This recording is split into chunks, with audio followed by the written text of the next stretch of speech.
श्री नृसिंह सरस्वती स्वामी महाराज आणि उपस्थित सद्भक्त बंधू आणि भगिनींनो, गुरुमंदिर संस्थांचा वर्धापन दिन आपण दरवर्षी साजरा करत असतो. त्यानिमित्त आयोजित सप्ताहामध्ये आज आपण सौ धनश्री लेले मुंबई यांची प्रवचन सेवा ऐकणार आहोत. 2 दिवस आपण त्यांना ऐकणार आहोत. आज पहिला दिवस.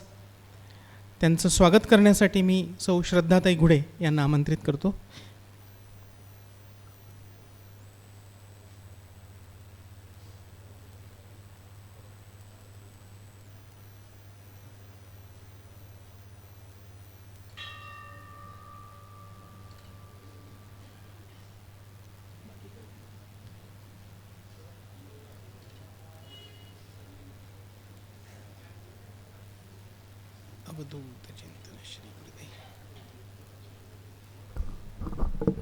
श्रद्धा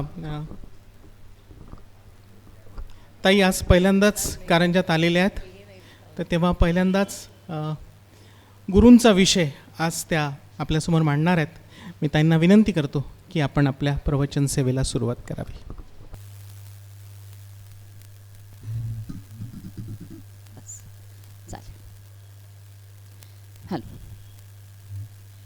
hello hello hello hello hello आवाज येतोय ना तुम्हाला? थोडा मोठा चालणार आहे.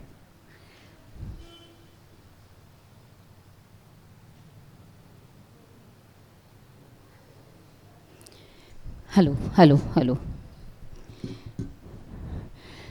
गुरुर्ब्रह्मा गुरुर्विष्णू गुरुर्देवो महेश्वरः गुरुः साक्षात् परब्रह्म तस्मै श्री गुरवे नमः. अखंडमंडलाकारं व्याप्तं येन चराचरं तत्पदं दर्शितं येन तस्मै श्री गुरवे नमः. श्री नृसिंह सरस्वती स्वामी महाराज यांना संपूर्णपणे शरण जाते, लीनभावानं त्यांना वंदन करते आणि आपल्यासारख्या सर्व जाणकार आणि ज्यांच्यामध्ये गुरुतत्व आहे अशा आपल्यासारख्या सर्व श्रोत्यांनासुद्धा अतिशय भाविकपणे वंदन करते आणि आपला सगळ्यांचा आशीर्वाद मस्तकी राहावा अशी इच्छा व्यक्त करते. अवधूत चिंतन श्री गुरुदेव दत्त. सगळ्यात आनंदाची गोष्ट अशी आहे की अधिष्ठान हा आपल्या अध्यात्मामधला एक अतिशय महत्त्वाचा भाग आहे. म्हणजे एखादी गोष्ट करावी, जरूर सगळ्या चांगल्या गोष्टी कराव्यात, पण जेव्हा त्या त्या अधिष्ठानावरती गोष्टी घडतात तेव्हा त्याचं महत्त्व द्विगुणित होतं. आपल्याकडे गीतेमध्ये 18व्या अध्यायामध्ये अधिष्ठानाचं महात्म्य वेगळ्या पद्धतीने भगवंतांनी सांगितलं आहे. अधिष्ठानम तथा कर्ता कर्णंच पृथक विधम विविधाश्च पृथक चेष्टा दैवम चैवात्र पंचमम. 5 गोष्टी सांगितल्यात. तिथे वेगळ्या अर्थानं सांगितल्या असल्या तरीही कुठलीही चांगली गोष्ट घडण्यासाठी 5 गोष्टी आवश्यक असतात. आपण सर्वसामान्यपणे विचार काय करतो तर करता हवा. एखादी गोष्ट करायची म्हणजे कुणीतरी हवा, करता हवा. कर्त्यानं काय केलं पाहिजे? क्रिया केली पाहिजे. ती क्रिया करताना काहीतरी साधनं वापरली पाहिजेत. म्हणजे कर्ता, कर्म, साधनं या गोष्टी आपल्याला कळतात. म्हणजे आता एक वक्ता आहे, तर वक्ता हा कर्ता झाला. त्यानं काय केलं पाहिजे? त्यानं बोललं पाहिजे. बोलण्यासाठी साधन काय असायला पाहिजे? आधी त्याचा थोडासा विचार असला पाहिजे, मग माईक असला पाहिजे आणि सगळ्यात महत्त्वाचं म्हणजे श्रोते असले पाहिजे.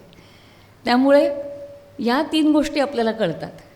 पण जेव्हा भगवंतांच्या मुखातनं येतात तेव्हा ह्या 3 गोष्टी मध्यात आहेत आणि 2 वेगळे स्तंभ बाजूला लावलेले आहेत. कुठलाही पहिला स्तंभ आहे अधिष्ठानाचा आणि इकडचा स्तंभ आहे दैवाचा. आणि आता मला असं वाटतं की दैवाचा स्तंभ असेल तर अधिष्ठान मिळतं. मग त्या अधिष्ठानावर येण्यासाठी सुद्धा भाग्य असावं लागतं, नाहीतर व्यक्ती त्या अधिष्ठानापर्यंत पोचू शकत नाही. म्हणजे एखादी क्रिया पूर्ण होण्यासाठी जसा करता हवा, त्यानं क्रिया केल्या पाहिजेत, त्यांनी काही साधनं वापरली पाहिजेत, तसं त्याला ते योग्य अधिष्ठान असलं पाहिजे आणि त्या अधिष्ठानावर पोचण्यासाठी त्याचं भाग्यसुद्धा गुरूंनी किंवा भगवंतांनी लिहिलेलं असलं पाहिजे. तसं आज मला असं वाटतं, हा सगळा सांगण्याचा उद्देश काय, तर आज या चैत्र महिन्यामध्ये या अतिशय सुंदर उत्सवामध्ये माझं भाग्य बलवत्तर आहे, गुरूंनी लिहून ठेवलेलं आहे म्हणून मी आज इथे आहे. म्हणजे माझी योग्यता आहे की नाही मला माहिती नाही, पण भाग्य नक्की आहे आणि ते गुरूंनी इथे लिहून ठेवलं आहे. आणि म्हणून मला डॉक्टर सुशील देशपांडे यांचा फोन आला आणि तो इतक्या खरं तर मार्च महिन्याच्या अगदी सुरुवातीला आला, पण नेमके हे 2 दिवस व्यवस्थित असल्या माझ्याकडे होते, त्यामुळे म्हणून मी म्हटलं की तिथे पोचण्यासाठी ना तुमचं कर्तृत्व उपयोगाचं नसतं, त्याच्यासाठी त्यांची इच्छा आवश्यक असते. आणि अशी इच्छा त्यांनी व्यक्त केली, आपण ती माझ्यापर्यंत पोचवली. त्यामुळे आपले आणि आपल्या सगळ्या पदाधिकाऱ्यांचे मी मनापासून आभार मानते. त्यांनी सांगितलं की तुम्ही गुरु या विषयावर काही बोलावं. आपलं मन इतकं भाबडं असतं, भाबडं म्हणा किंवा लबाड असतं म्हणा. मी म्हटलं काय सोप्पा तर विषय आहे, 2च तर अक्षर आहेत. बघा माणूस कसा विचार करतो, सोप्पा तर विषय म्हणे, 2च तर अक्षर आहेत, गुरु, त्यात काय अवघड आहे. हळूहळू जसं आपण गुरुतत्व या विषयाकडे जायला लागतो तेव्हा लक्षात येतं की शब्दाच्या लांबी रुंदीवरती अर्थाची खोली अवलंबून नसते. मला वाटलं होतं 2 अक्षर आहेत, सहज कवेत घेता येतील, पण ती तशी सहज कवेत घेता येत नाही. तसं जर असतं तर संपूर्ण भारतीय अध्यात्म ओम या एका अक्षरात आहे. मग ओम आपल्याला आपण लिहू शकतो की ओम म्हणू शकतो, म्हणजे आपल्याला भारतीय अध्यात्म कळलं का? नाही कळलं हो. त्याच्यासाठीच तर कित्येक ग्रंथ जन्माला आले, कित्येक संप्रदाय कार्यरत आहेत का, तर भारतीय अध्यात्मशास्त्र कळावं म्हणून. या सगळ्याचा लसावी काढला तर तो ओम आहे. पण ओम कळला म्हणजे भारतीय अध्यात्म कळलं का? नाही, ओम कळतच नाही. तसं गुरु हा शब्द आहे. मला वाटलं 2च तर अक्षर आहेत, किती सोपं आहे. गुरु म्हणजे अक्षर आहे 2, परी अमृताचा समुद्र जाण, तया माझी बुडताची क्षण, कवी होय परियसा. काय सुंदर ओवी आहे. गुरु म्हणजे अक्षर आहे 2 अक्षरांमध्ये त्याची व्याप्ती काय, परी अमृताचा समुद्र जाणं. गुरु ही 2 अक्षरं, याला जर समानता दाखवायची आहे, साधर्म्य दाखवायचं आहे, तर ते कसलं दाखवता येईल म्हणाले? समुद्राचं दाखवता येईल. आता आम्ही मुंबईत राहतो त्यामुळे आम्हाला समुद्र माहिती आहे. पण आम्हाला जो समुद्र माहिती आहे तो खारट आहे, बरोबर? आम्हाला जो समुद्र माहिती आहे तो खारट आहे. मग आम्ही जर जेव्हा म्हणतो आहे की गुरु हा समुद्र आहे, तर लगेच ओवी सांगणारे आपल्याला सांगतायत की हा खारट समुद्र नाही. मग हा कसला समुद्र आहे? गुरु म्हणजे अक्षरे 2, परी अमृताचा समुद्र जाणं. हा विखारांचा समुद्र नाही, हा खारट समुद्र नाही, हा विकारांचा समुद्र नाही. मग हा अतिशय गोड समुद्र आहे. आणि कसला समुद्र आहे? अमृताचा समुद्र जाणं. तया माझी बुडताची क्षण, कवी होय परियसा. त्याच्यामध्ये 1 क्षणाची जरी डुबकी मारली गुरुतत्वामध्ये तर माणूस बदलतो. ह्या 2 गोष्टी माझ्या दृष्टीतनं फार महत्त्वाच्या वाटतात मला. आपलं संपूर्ण भारतीय अध्यात्मशास्त्र हे क्षणांमध्ये बोलतं. आपण जर असं विचारलं काय हो अध्यात्माचा कोर्स किती, 10+2+3, जसं 10वी अधिक 12वी आणि मग पुढे डिग्री असं आहे का? नाही म्हणाले, असं काही कोर्स नाही. मग कसा कोर्स आहे? अष्टावक्रांनी सांगितलं ना, राजा तू घोड्यावर चढत असताना घोड्याच्या एका रिकिबीत पाय टाकलास आणि दुसरा पाय उचलून दुसऱ्या रिकिबीत टाकेपर्यंतसुद्धा तुला ज्ञान होऊ शकतं, कारण हे ज्ञान क्षणामध्ये फलित होतं. त्यामुळे अध्यात्माचं ज्ञानाला कोर्स नाही. मग अध्यात्माचं ज्ञान कधी फलित होतं? ते क्षणामध्ये फलित होतं. देवाची ये द्वारी उभा क्षणभरी, तेणे मुक्तिचारी साधी येल्या. ज्ञानोबा पण हेच सांगतायत की देवाच्या द्वारी किती वेळ उभे राहा? क्षणभर उभे राहा. मी म्हटलं त्यांना बहुतेक कळली आहे गर्दी अलीकडची, क्षणसुद्धा उभं राहता येत नाही. ऐका नाही सांगा, मागून इतकी ढकलाढकली चालू असते. ज्ञानोबा म्हणतात ते सोडा हो म्हणाले. देवाची द्वारी उभा क्षणभरी, 1 क्षण फक्त थांबा. पण ह्या क्षणात काय असलं पाहिजे? क्षणात संपूर्ण मन असलं पाहिजे. गंमत अशी होते, आपण इतके लबाड असतो माणसं, 1 श्लोकसुद्धा त्याच्यासाठी पूर्ण लिहित नाही आपण. उदाहरण सांगू? एक श्लोकसुद्धा त्याच्यासाठी पूर्ण देत नाही. अनुष्टुप छंदातला श्लोक म्हणजे कुठलाही गीतेमधला श्लोक घ्या, अनुष्टुप छंदातला श्लोक येतो, बरोबर. अनुष्टुप छंदामध्ये एकंदरीत 32 अक्षरं असतात. 4 4 4 4 असे म्हणजे 4 चरण 8 8 अक्षरांचे, 8 चोक 32. अहो 32 अक्षरं पूर्ण आपण त्याला देत नाही, इतके लबाडवत आपण. पहा, वक्रतुंड महाकाय सूर्यकोटी समप्रभ, झाली 16 अक्षरं त्याला दिली, बस आम्ही तेवढंच देऊ शकतो. वक्रतुंड महाकाय सूर्यकोटी समप्रभ, इथे त्याचं वर्णन संपलं. लगेच पार्टी बदलतो आपण. निर्विघ्नं कुरु मे देव सर्व कार्येषु सर्वदा. हां, माझं सगळं सगळ्या कार्यामध्ये कायम चांगलं होऊ दे. अरे 32 अक्षरं आपण त्याला देऊ शकत नाही. आम्ही देणार किती अक्षरं? 16. आणि सांगणार काय? सगळ्या कार्यात माझं सगळं चांगलं होऊ देत, बरोबर. एका क्षणासाठी सुद्धा त्याच्यामध्ये पूर्णत्वानं मन देणं हे इतकं सोपं नाही. आणि म्हणून आपलं सगळं अध्यात्म जे आहे ना, हे क्षणामध्ये सांगतं, क्षणामध्ये बोलतं. आपल्याला वाटतं एक क्षण बसायचं आहे, नाही जमत. एक क्षण डोळे मिटून बसलात तरीसुद्धा पूर्णत्वानं त्याचे होता का? हा स्वाध्याय आहे. अध्यात्म म्हणजे स्वाध्याय. उद्या बोलणार होतो आपण त्याच्याविषयी. अध्यात्म म्हणजे काय? एक क्षण त्याचा असला पाहिजे संपूर्णपणे. म्हणून म्हटलं आहे, गुरु म्हणजे अक्षरे 2 परी अमृताचा समुद्र जाण, तया माझी बुडताचे क्षण कवी होय परी येसा. त्या एका क्षणामध्ये चमत्कार घडतो. आता चमत्कार घडतो का नाही अध्यात्मात, कुणी ठरवायचं? हल्ली इतकी माणसं त्या यूट्यूबवरती आपले अनुभव सांगत असतात. आपल्याला वस्तुतः अध्यात्मशास्त्रात असा दंडक आहे की तुम्हाला आलेले अध्यात्मातले अनुभव 4 चौघात सांगू नयेत. दंडक आहे आपल्याकडे. आपल्याकडे खूप उत्तम दंडक घातलेले आहेत. आणि ते दंडक म्हणजे शिक्षा नाही आहे. अनुभव सांगायला सुरुवात केली ना माणसाने की ज्यात त्यात तो अनुभव शोधायला लागतो. मग भक्ती कमी आणि अनुभवाचं काय मला मिळतं आहे ह्याच्याकडे माणसाचं लक्ष जातं. म्हणून अनुभव सांगायचे नाहीत. आणि हल्ली कसं होतं, तुम्ही यूट्यूब लावा मात्र, परिक्रमेतले अनुभव, इकडचे अनुभव, तिकडचे अनुभव. अहो जे तुमच्या अंतरंगामध्ये उमटलं आहे ते फक्त तुमच्यासाठी उमटलेलं असतं. ते अनुभव सांगायचे नसतात. ते शांतपणे स्वतःशी ठेवायचे असतात. अगदी जिवलग मैत्रीण असेल किंवा जो तुमच्या पातळीवर असेल, ज्याला ह्या सगळ्यामध्ये जाणीव असेल ह्या गोष्टींची, त्यालाच सांगावेत, उगाच सांगू नयेत. आज आपलं अध्यात्म इतकं सुंदर परिपूर्ण असं अध्यात्म बदनाम का होत आहे सांगा मला? नको ती माणसं आपल्याला आलेले छोट्या छोट्या गोष्टी अनुभवा म्हणून सांगतायत, अनुभूती म्हणून सांगतायत. आणि म्हणून इथे दंडक आहे की अनुभव उगाचच्या उगाच सांगू नयेत. हा चमत्कार होतो, कवी एका क्षणात बदलतो जेव्हा त्याचा अनुभव येतो तेव्हा. त्यामुळे हा चमत्कार हा अध्यात्मशास्त्रातला एक अतिशय गूढ गहन असा भाग आहे. श्री नृसिंह सरस्वती स्वामी महाराज आणि उपस्थित सद्भक्त बंधू आणि भगिनींनो, गुरुमंदिर संस्थांचा वर्धापन दिन आपण दरवर्षी साजरा करत असतो. त्यानिमित्त आयोजित सप्ताहामध्ये आज आपण सौ धनश्री लेले मुंबई यांची प्रवचन सेवा ऐकणार आहोत. 2 दिवस आपण त्यांना ऐकणार आहोत. आज पहिला दिवस. त्यांचं स्वागत करण्यासाठी मी सौ श्रद्धाताई घुडे यांना आमंत्रित करतो.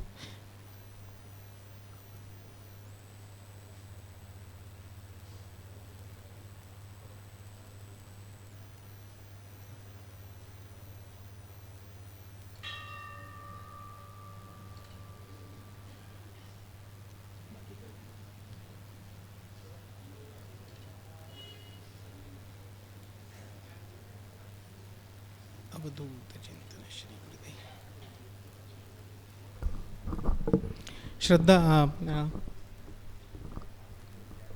ताई आज पहिल्यांदाच कारंजात आलेल्या आहेत, तर तेव्हा पहिल्यांदाच गुरूंचा विषय आज त्या आपल्यासमोर मांडणार आहेत.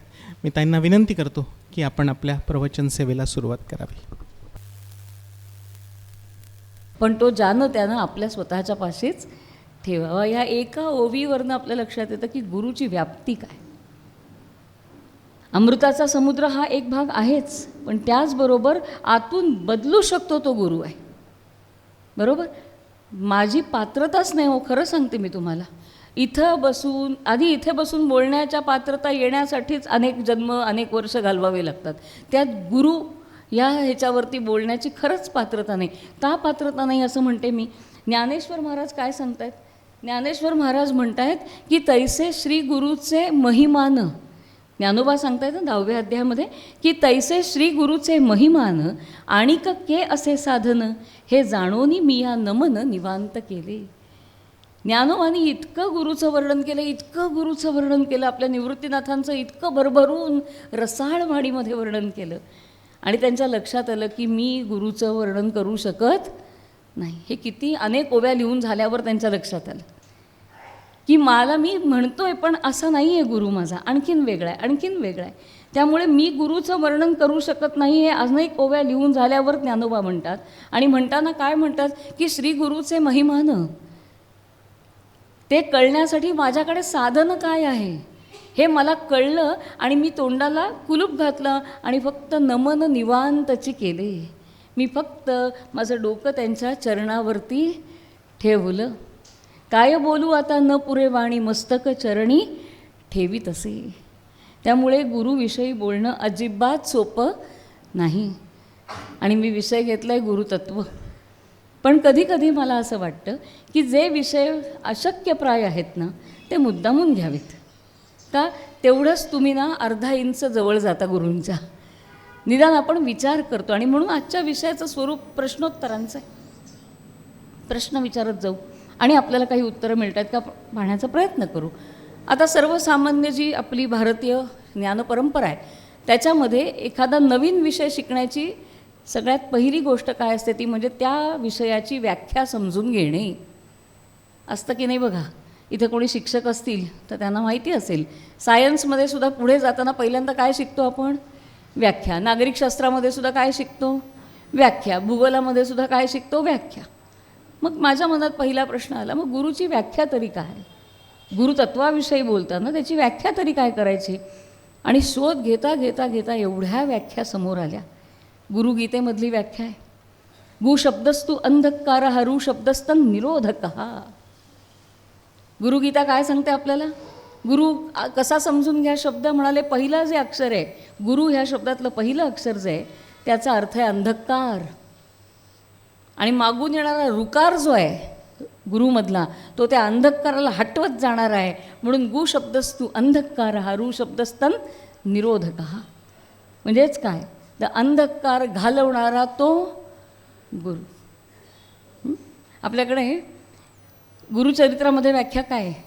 गकार म्हणजे सिद्ध जाणं, रेफ पापस्य दाहकः उ विष्णू अव्यक्त. प्रत्येकाने वेगवेगळ्या पद्धतीने व्याख्या केली. पहिल्या ह्याच्यामध्ये सांगितलं अंधकार घालवतो तो गुरु. अंधकार घालवतो म्हणजे आताची मुलं विचारतील MSCBत आहे का कोणी?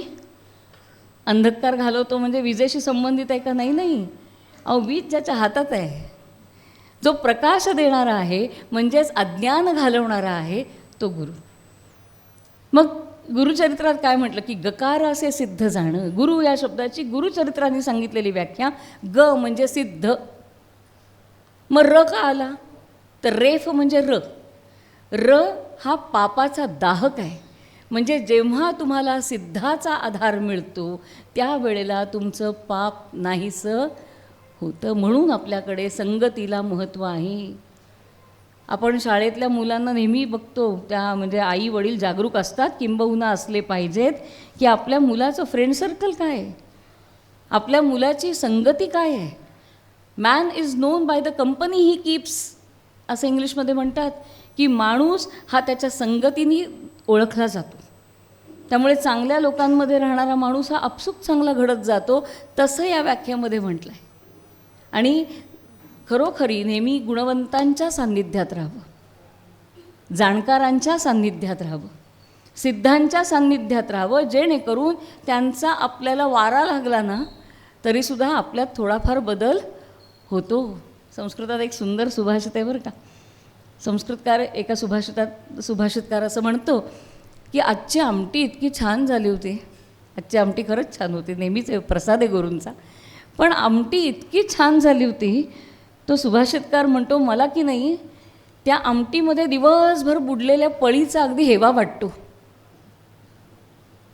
मला की नाही त्या आमटीमध्ये दिवसभर बुडून राहिलेला तो डाव आहे, तो चमचा आहे, ती जी पळी आहे त्याचा मला म्हणे खूप हेवा वाटतो. का? दिवसभर आमटीत आहे. आणि पुढे सुभाषितकार म्हणतो, उपयोग काय? त्या पळीला ना आमटीची चव ना आमटीचा वास. त्यामुळे पळीसारखं माणसानी होऊ नये, दरवी सुपरसानिव असं संस्कृतात म्हटलं जातं की माणसानं चांगल्या लोकांच्या सान्निध्यात असावं, पहिली गोष्ट. पण पळीसारखं असू नये. त्या माणसातलं चांगले पण टिपता आलं पाहिजे. इथे तर इतक्या वरच्या पातळीवर नेऊन ठेवली गुरुची व्याख्या करताना की ग हा सिद्ध आहे, म्हणजे तुमचा गुरु आहे, तुमचा सिद्ध माणूस आहे, संत आहे, यांच्याबरोबर तुम्ही राहा. म्हणजे काय होतं? र म्हणजे पापस्य दाहकहा, तुमची पापं त्यामुळे नाहीशी व्हायला लागतात. आणि जो मागून येणारा ऊ आहे तो साक्षात विष्णू आहे. म्हणजे गुरुचरित्राने केलेली व्याख्या काय गुरुची? तर जो तुमचा पाप घालवतो आणि जो विष्णू समान आहे असा सिद्ध तो गुरु. गुरुगीतेने केलेली व्याख्या मगाशी बघितली, अज्ञानाचा दूर करणारा गुरु. बरोबर. निंबाळचे गुरुदेव रानडे होते, फार मोठे साधू पुरुष, सत्पुरुष गुरुदेव रानडे. तर त्यांनी गुरुची व्याख्या अप्रतिम केली. त्यांनी गुरु ह्या दोन अक्षरांना धरलं, गु आणि रू, या दोन अक्षरांना धरून त्यांनी गुरुची व्याख्या केली. आणि व्याख्या कशी केली बघा, ऐका. ईश्वराचं गुप्त रूप जो दाखवतो तो गुरु. किती सुंदर व्याख्या आहे. ईश्वराचं गुप्त रूप जो दाखवतो तो गुरु. उदाहरण सांगते. गोष्टी ऐकायला आपल्याला आवडतातच. नाथ लहान होते, एकनाथ महाराज लहान होते, 5-6 वर्षांचे असतील. तळमळ लागली होती. कसली तळमळ लागली होती? देव बघायचा. बघा इथेच वेगळे पण दिसतं. आपल्या घरातल्या मुलांना अशी लागते का हो तळमळ?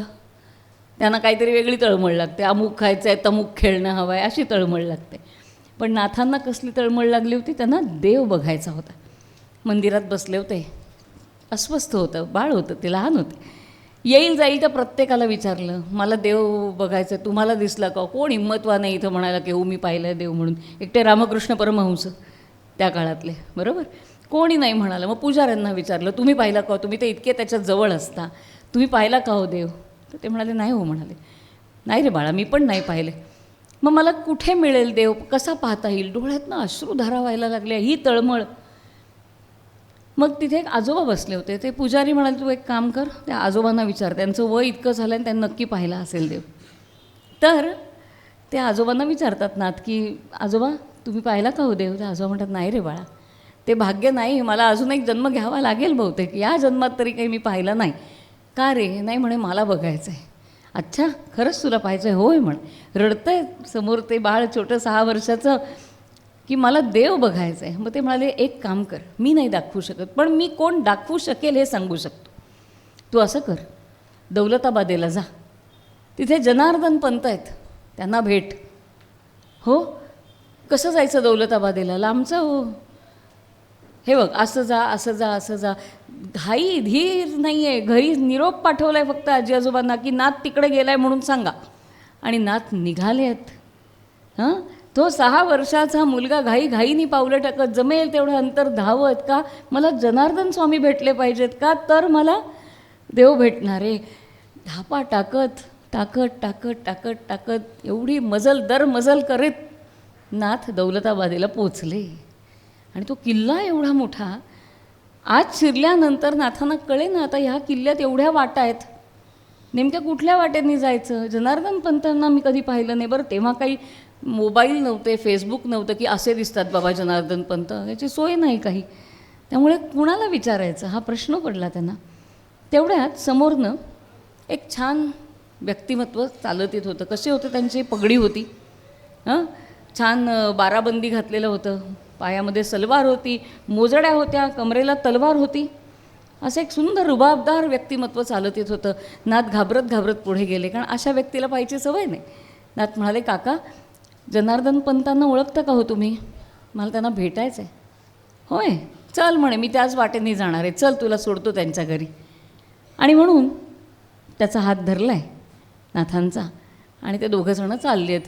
नाथ हरखून बघतायत, दौलताबादेचं वैभव पाहत आहेत आणि चालले आहेत आणि एका घरापाशी आलेत. मोठं घर आहे, मोठा दरवाजा आहे, छान रांगोळ्या काढलेल्या आहेत पायरीशी. आणि ते काका म्हणतात, बाळा इथं थांब हां, मी पंतांना निरोप देऊन येतो. ते आतमध्ये जातात. 5 मिनटं झाली असतील, 10 मिनटं झाली असतील. नाथ म्हणतात, हे अजून का नाही आले? निरोप तर द्यायचा आहे त्यांना, अजून का नाही आले? एवढ्यात आतून हाक येते, बाळा आतमध्ये येतोस का?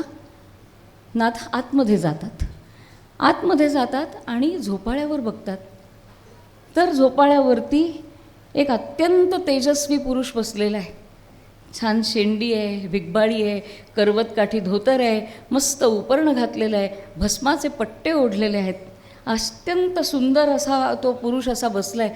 नाथ त्याच्याकडे बघत राहतात आणि नाथ म्हणतात, काका तुम्ही मगाचेच ना, बाराबंदी घातलेले, त्या मोजड्या घातलेल्या, मग जनार्दन पंत कुठे आहेत? त्यावर ते म्हणतात, तुला मगाशी भेटलेला आणि आत्ता मीच जनार्दन पंत आहे. तर नाथ म्हणतात, असं कसं होऊ शकतं? तुम्ही मगाशी तर केवढे वेगळे दिसत होतात आणि आत्ता तुमचा पेहराव पण वेगळा आहे. त्यावर एका वाक्यामध्ये जनार्दन पंत सांगतात, देवाला पाहायचं आहे ना, देव अनेक रूपात पाहू शकतो, देव अनेक रूपात भेटू शकतो. ईश्वराचं गुप्त रूप जो ओळखायला शिकवतो तो गुरु. आणि त्या दिवसापासून नाथाने जनार्दन पंतांचं शिष्यत्व स्वीकारलं. वेगवेगळ्या रूपांमध्ये आपल्याला भगवंत दाखवू शकतो तो गुरु. त्यामुळे किती सुंदर व्याख्या केली ही गुरुदेव रानड्यांनी. मला उगाचच वाटलं बरं का, की गुरु शब्दाची आपण पण अशीच 2 अक्षर घेऊन व्याख्या करावी. आपल्यालाही वाटतं असं, ते किती मोठे असतं त्याचा आपल्याला अंदाज नसतो, पण आपणही व्याख्या करतो. मी काय व्याख्या करण्याचा प्रयत्न केला, की गुणांची रुजवात करणारा गुरु, गुणांची रुजवात करणारा आणि रुजवलेल्या गुणांचं वर्धन करणारा तो गुरु. 2-2 अक्षर घेऊन, किंवा असं म्हणूया, जो लघु नाही तो गुरु. वृत्त वगैरे असतात ना शाळेमध्ये, तुम्ही आता वेद वगैरे शिकता, त्याच्यामध्ये सुद्धा मीटर्स आहेत, छंद ज्याला म्हटलेला आहे, बरोबर. आपल्याकडे गायत्री आहे, त्रिष्टूप आहे, अनुष्टूप आहे, बरेच छंद आहेत. तर लघु आणि गुरु ही 2 अक्षर आहेत. तर लघु नाही तो गुरु, बरोबर, हे व्याख्या आपल्याला माहिती आहे. पण गुरुच्या बाबतीत ही व्याख्या पुरेशी नाही. लघु नाही तो गुरु हे जितकं खरं आहे, त्याच्यापेक्षा खरं आहे जो लघुलासुद्धा गुरु करतो तो खरा गुरु. आपला शिष्य तिथेच राहिला तरी चालेल असं खऱ्या गुरुला कधीही वाटत नाही. ही आपली एकमेव परंपरा आहे की जिथे असं म्हटलं आहे की शिष्यादिच्छेत पराजयम, माझ्या शिष्याने माझा पराजय करावा. केवढी परंपरा आहे. हे कोण म्हणणार आहे सांगा ना. प्रत्येकाला वाटतं की माझं महत्त्व अबाधित राहिलं पाहिजे, शिष्य कितीही मोठा झाला. पण भारतीय परंपरा सांगते गुरुनं असं द्यावं, निःशेष द्यावं.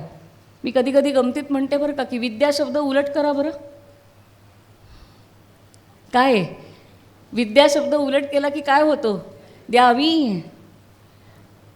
आणि म्हणून विद्या जोपर्यंत दिली जात नाही तोपर्यंत विद्येला तेज चढत नाही. नचोरहार्यम नचराजहार्यम, ऐकलंय तुम्ही संस्कृत श्लोक हा? नचोरहार्यम नचराजहार्यम न भ्रातृभाज्यम नच भारकारी व्यये कृते वर्धत एव नित्यम विद्या धनम सर्व धनप्रधानम म्हटलं आहे. नचोरहार्यम, माझ्याकडे खूप धन झालं, तुम्ही अगदी 2 तिजोऱ्या घ्यावं लागलं, धरून झाला हां, 2 तिजोऱ्याभर घेऊन, तर मला कुठे बाहेरगावी जायचं तर एवढ्यांदा मी कुलपं लावते, खेचून बघते, बरोबर. कारण का? भीती असते, चोर घेऊन गेला म्हणजे. पण माझं ज्ञान वाढलं, 2च्या 4 पदव्या झाल्या, तर मला इथे कुलूप नाही लावावं लागत. म्हणजेच काय, विद्या ही गोष्ट कशी आहे, चोरता येत नाही. न चोरहार्यम न च राजहार्यम. आपलं इन्कम वाढलं की टॅक्स वाढतो. राजा बसलेलाच आहे टॅक्स लावायला, बरोबर. पण विद्या वाढली, तुम्ही 4 डिग्र्या जास्त घेतल्या, 4 रुपये टॅक्स जास्त भरा, असं होतं का? नाही होत. म्हणजे चोराकडून चोरलं जात नाही, राजाकडून खेचून घेतलं जात नाही. न चोरहार्यम न च राजहार्यम न भ्रातृभाज्यम. पैशाची विभागणी करता येते भावाभावांमध्ये. दुर्दैवाने त्याचेच केवढे खटले असतात बघा एकदा कोर्टात जाऊन. त्यामुळे पैशांची विभागणी, संपत्तीची, प्रॉपर्टीची विभागणी करता येते, पण विद्येची करता येते का? नाही करता येत. न भ्रातृभाज्यम नच भारकारी, त्याचा भार होत नाही. आणि सगळ्यात महत्त्वाचं म्हणजे व्यये कृते वर्धत एव नित्यम. जेवढी देऊ विद्या तेवढी ती अधिक वाढते. म्हणून आपल्याकडे गुरुनी विद्या द्यावी म्हटलं आहे. कशी द्यावी विद्या? तर निःशेष द्यावी, अशेष द्यावी. स्वतःकडे अंश मात्रसुद्धा गुरुनी ठेवू नये, गुरुनी रिकामं होऊन जावं इतकी विद्या शिष्याला द्यावी. म्हणून जो लघु नाही तो गुरु, आणि जो लघुला सुद्धा गुरु करतो तो खरा गुरु. एक गोष्ट सांगते, जुन्या काळातल्या गोष्टी आहेत. आता गुरुच्या गोष्टी सांगायच्या तर जुन्या काळातच जावं लागतं आहे दुर्दैवाने. तो जो गुरु आहे तो वनस्पतीशास्त्रज्ञ आहे, आणि इतका मोठा वनस्पतीशास्त्रज्ञ की त्याच्या तोडीचा वनस्पतीशास्त्रज्ञ उभ्या राज्यामध्ये नव्हता. त्याचा एक शिष्य पारंगत होतो, म्हणजे त्याच्या विद्येमध्ये त्याचं कंप्लिशन होतं. आताची कशी डिग्री दिली जाते तसं गुरु म्हणतो, बस माझ्याकडचं सगळं तुला देऊन झालेलं आहे, तू आता तुझा मार्ग मोकळा, जा. मी 1-2 मिनटं थांबू का जरा? तुम्ही एकदा बैठक व्यवस्था हवं तर करून घ्या.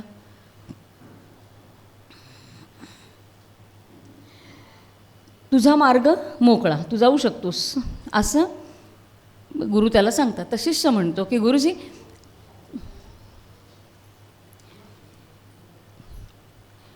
गुरुजी तुम्ही आजपर्यंत मला इतकं दिलंत आणि माझ्याकडनं काहीच घेतलं नाहीत, माझ्याकडनं घ्या की काहीतरी. तर गुरुजी म्हणतात की अरे तू पुढे गेलास, तू तुझं शिक्षण पूर्ण केलंस, हेच पुरेसं नाही आहे का मला?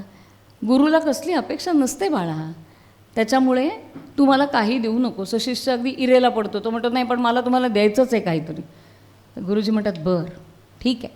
आणि गुरुजी काय सांगतात? गुरुजी म्हणतात की अमुक अमुक प्रकारची एक वनस्पती आहे, ती तुम्हाला आणून दे. गुरुदक्षिणा म्हणून काय मागितलं आहे? अमुक अमुक प्रकारची एक वनस्पती आहे, ती तुम्हाला आणून दे. हां आत्ता आलो गुरुजी, असं म्हणून शिष्य बाहेर पडला आहे. त्याला वाटतं इथंच कुठे चौकात मिळेल. आत्ता आलो गुरुजी म्हणणारा विद्यार्थी 1 वर्ष झालं तरी परत आलेला नाही. आणि एक दिवस त्या नगरीचा राजा त्या गुरुकडे आलेला आहे आणि म्हणतो आहे की गुरुजी तुम्ही सगळ्यात मोठे वनस्पतीशास्त्रज्ञ आहात, तर तुम्ही उद्यापासनं माझे राजवैद्य बना. कारण त्यानं वैद्यक येतं आहे, वनस्पतीशास्त्र ज्याला येतं त्याला वैद्यक येतं. तर तुम्ही माझे राजवैद्य बना, कारण तुमच्या एवढ्या श्रेष्ठ कुणी नाही. गुरुजी हो म्हणणार एवढ्यात त्यांचं लक्ष बाहेर जातं आणि अगदी खंगलेला त्यांचा तो विद्यार्थी हळूहळू पावलं टाकत येताना दिसतो. गुरुजी काय सांगतात? राजा थांब थांब थांब जरा, माझ्यापेक्षा श्रेष्ठ कुणीतरी तुझ्या राज्यात आहे. राजा म्हणतो काय सांगता? तुमच्याहून श्रेष्ठ कोण आहे तसा? थांब म्हणाले, थांब. आणि तो विद्यार्थी आला आहे, अगदी बारीक झालेला आहे. आणि तो येतो, गुरुजींच्या हातावरती ती वनस्पती ठेवतो आणि चरण धरतो गुरुजींचे, ढसाढसा रडतो. म्हणतो गुरुजी मला वाटलेलं खूप सोपं असेल, हो वर्ष लागलं, पण मी खूप समाधानी आहे. का? कारण ही एक वनस्पती शोधताना आपल्या राज्यातली प्रत्येक वनस्पतीचं मी घासून पाहिली सहाणेवरती, त्या प्रत्येकाची नोंद माझ्याकडे आहे. आणि ह्या सगळ्यातनं माझ्या लक्षात आलं की ही वनस्पती दुर्मिळ आहे, ती कुठे मिळते, ती कशी साठवायची, या सगळ्याच्या गोष्टी माझ्याकडे आहेत. तुम्ही मला किती दिलत? आणि तेव्हा गुरुजी सांगतात आज माझ्यापेक्षासुद्धा अपडेटेड जर कुणी असेल तर हा माझा शिष्य आहे. त्यामुळे राजा मी ह्याच्यापेक्षा 1% खालीच आहे, त्यामुळे तुझा राजवैद्य व्हायला मी नाही, हा लायक आहे. जो लघु नाही तो गुरु, पण जो लघुलासुद्धा गुरु करतो तो गुरु. किती छोट्या छोट्या व्याख्या आपल्याला दिल्या या मंडळींनी.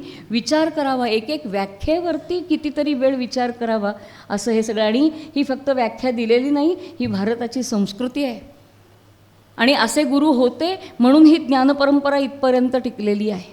मी निःशेष दिलं पाहिजे, मला काही उरलं नाही तरी चालेल, पण माझा शिष्य पुढे गेला पाहिजे. आणि गंमत म्हणजे त्या काळातले शिष्य गुरुचं नाव सांगायला लाजायचे नाहीत. अंडरलाईन.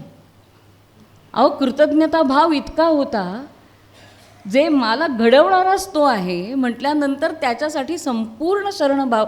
ज्ञानेश्वर महाराज म्हणतात ना की हे गुरु काय करतात, तर गुरु आपल्याला मोठं करतात. म्हणजे शिष्याचाही गुरु होतो, कारण त्या शिष्याचाही पुढे शिष्य होतात, पण तो जो गुरु असतो तो गुरुच राहतो. ही जी गंमत आहे भारतीय अध्यात्मातली ती वेगळीच आहे म्हणतात. अशा कित्येक व्याख्या येतात. रवींद्रनाथांची एक व्याख्या फार सुंदर आहे. रवींद्रनाथ म्हणतात की गुरु म्हणजे कोण, तर रवींद्रनाथ टागोर ते म्हणतात की भूतकाळाचा दुवा आणि भविष्यकाळाचा दिवा म्हणजे गुरु. वाच येतं त्याच्यापुढे, दुवा आणि दिवा. वा, खरंच आहे तसं. जो मागच्या काळाशी बांधून ठेवतो आणि पुढच्या काळाला प्रकाश देतो तो गुरु. आपल्याकडे आता आपण ऑनलाईन शिकतो, डिस्टन्स लर्निंग करतो, पण कुठलीही विद्या ही गुरुस्पर्शाशिवाय सजीव होत नाही. आपल्याला तर सुशीलजी अनुभव आहे की संगीतासारखी विद्या असेल, कुठलीही विद्या ही गुरुस्पर्शाशिवाय सजीव होत नाही. गुरुनी कान धरावा लागतो, चुकतोयस हे सांगावं लागतं, ते लांबून नाही होत. त्यामुळे कुठलीही विद्या ही मागचा धरून ठेवताना पुढे दिलेली आहे. आणि म्हणून हे गुरुशिष्य परंपरा ही फक्त त्या गुरुशिष्यांपुरती उपयोगी नव्हती, संपूर्ण भारताची ज्ञानपरंपरा टिकवून ठेवण्यासाठी फार महत्त्वाची होती. आज पुढच्या पिढीची, तुमची, आमची आणि सगळ्या मंडळींची जबाबदारी आहे की भारतीय ज्ञानपरंपरा काय आहे, इंडियन नॉलेज सिस्टीम, याच्यावर आपण सगळ्यांनी काम केलं पाहिजे. इतकी उदात्त संस्कृती आपल्याला मिळालेली आहे. आपण दररोज सकाळी उठल्यानंतर आपल्या आराध्याला वंदन करावं, आपल्या गुरुला वंदन करावं, भारतीय संस्कृतीला वंदन करावं, भारत मातेला वंदन करावं. का? आमचं भाग्य थोर म्हणून आम्ही ह्या जगात जन्माला आलो, ह्या देशात जन्माला आलो. आपल्याला इकडचं जे नाही ते दिसतं आहे, पण जे आहे ते इतकं बलवत्तर आहे, खूप मोठं आहे. उद्या काही भाग आपण अध्यात्म म्हणजे काय हे बघताना त्याच्यामध्ये बघू. आज मी तो इथे आणत नाही गुरुच्या व्याख्येमध्ये.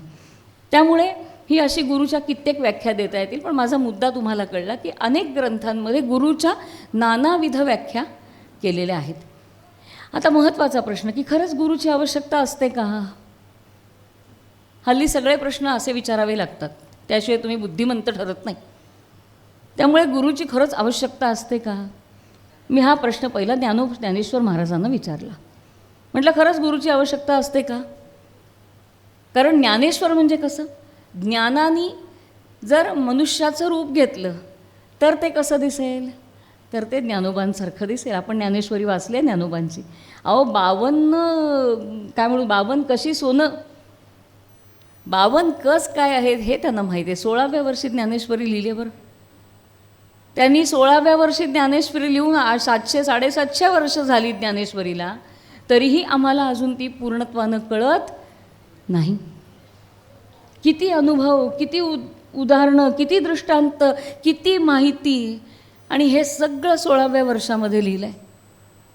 त्यामुळे मी म्हटलं की 16व्या वर्षात जर यांना एवढं आहे, त्यामध्ये ज्ञान आणि रूप घेतलं माणसाचं, ते कसं दिसेल, तर ज्ञानेश्वरांसारखं दिसेल. मग त्यांना विचारूया की खरंच गुरुची आवश्यकता आहे का? आणि ज्ञानेश्वर महाराजांनी एक ओवीच सांगितली की काय म्हणाले ज्ञानेश्वर महाराज, असले प्रश्न विचारू नका, गुरुशिवाय पाऊल टाकता येत नाही. साई खेडियाचे बाहुले, चालवी ते या सूत्राचेनी चाले, तैसा माते दावी बोले स्वामी तो माझा. अरे 16 वर्षाचा मुलगा ज्ञानेश्वरी सांगतोय, 16 वर्षाचा मुलगा ज्ञानेश्वरी सांगतोय.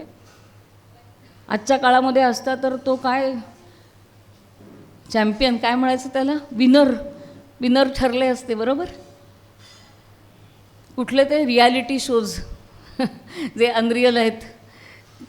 हां, तर 16 वर्षाचा मुलगा ज्ञानेश्वरी सांगतोय, केवढ्या लोकांना कौतुक झालं असेल. पण ज्ञानेश्वर महाराजांनी अगदी खऱ्याने सांगितलं, अहो माझं नका हो कौतुक करू, माझी नाही आहे ती योग्यता. मग हे कुठून येत आहे म्हणाले, मी कोण आहे म्हणाले, साई खेडियाचे बाहुले. साई खेड्याचे बाहुले म्हणजे कळसूत्री बाहुले. साई खेडियाचे बाहुले, चालवी ते या सूत्राचेनी चाले.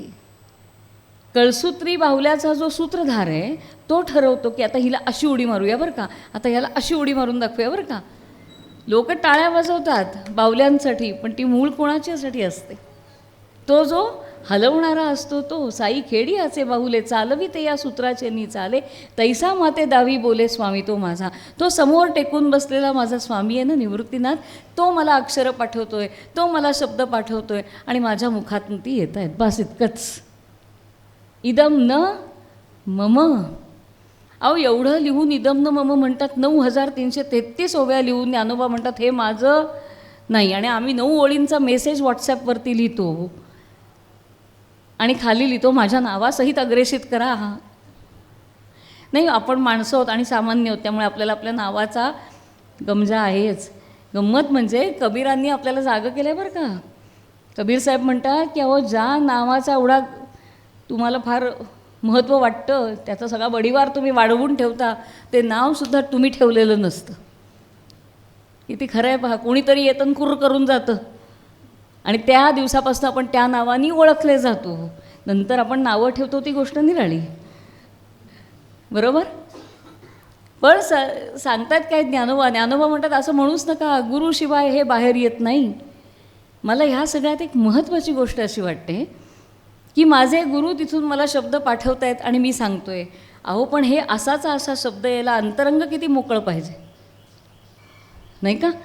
नाहीतर तिथून आला तर आपण कानगोष्टी खेळताना काय होतं सांगा. वाक्य काय असतं एक, ते कुठच्या कुठे बदललेलं जातं का, कारण आपलं अंतरंग असंच्या असं वाक्य पुढे न्यायला मोकळं नाही. पण ते म्हणत आहेत की माझ्याकडे पाठवा, मी सगळं मोकळं आहे माझं अंतःकरण, त्यामुळे असंच्या असं तुम्हाला सांगू शकतो. इदम न मम. त्यामुळे गुरुची आवश्यकता आहे का? 100% आहे. ते त्यांनीच अमृतानुभवामध्ये म्हटलं आहे.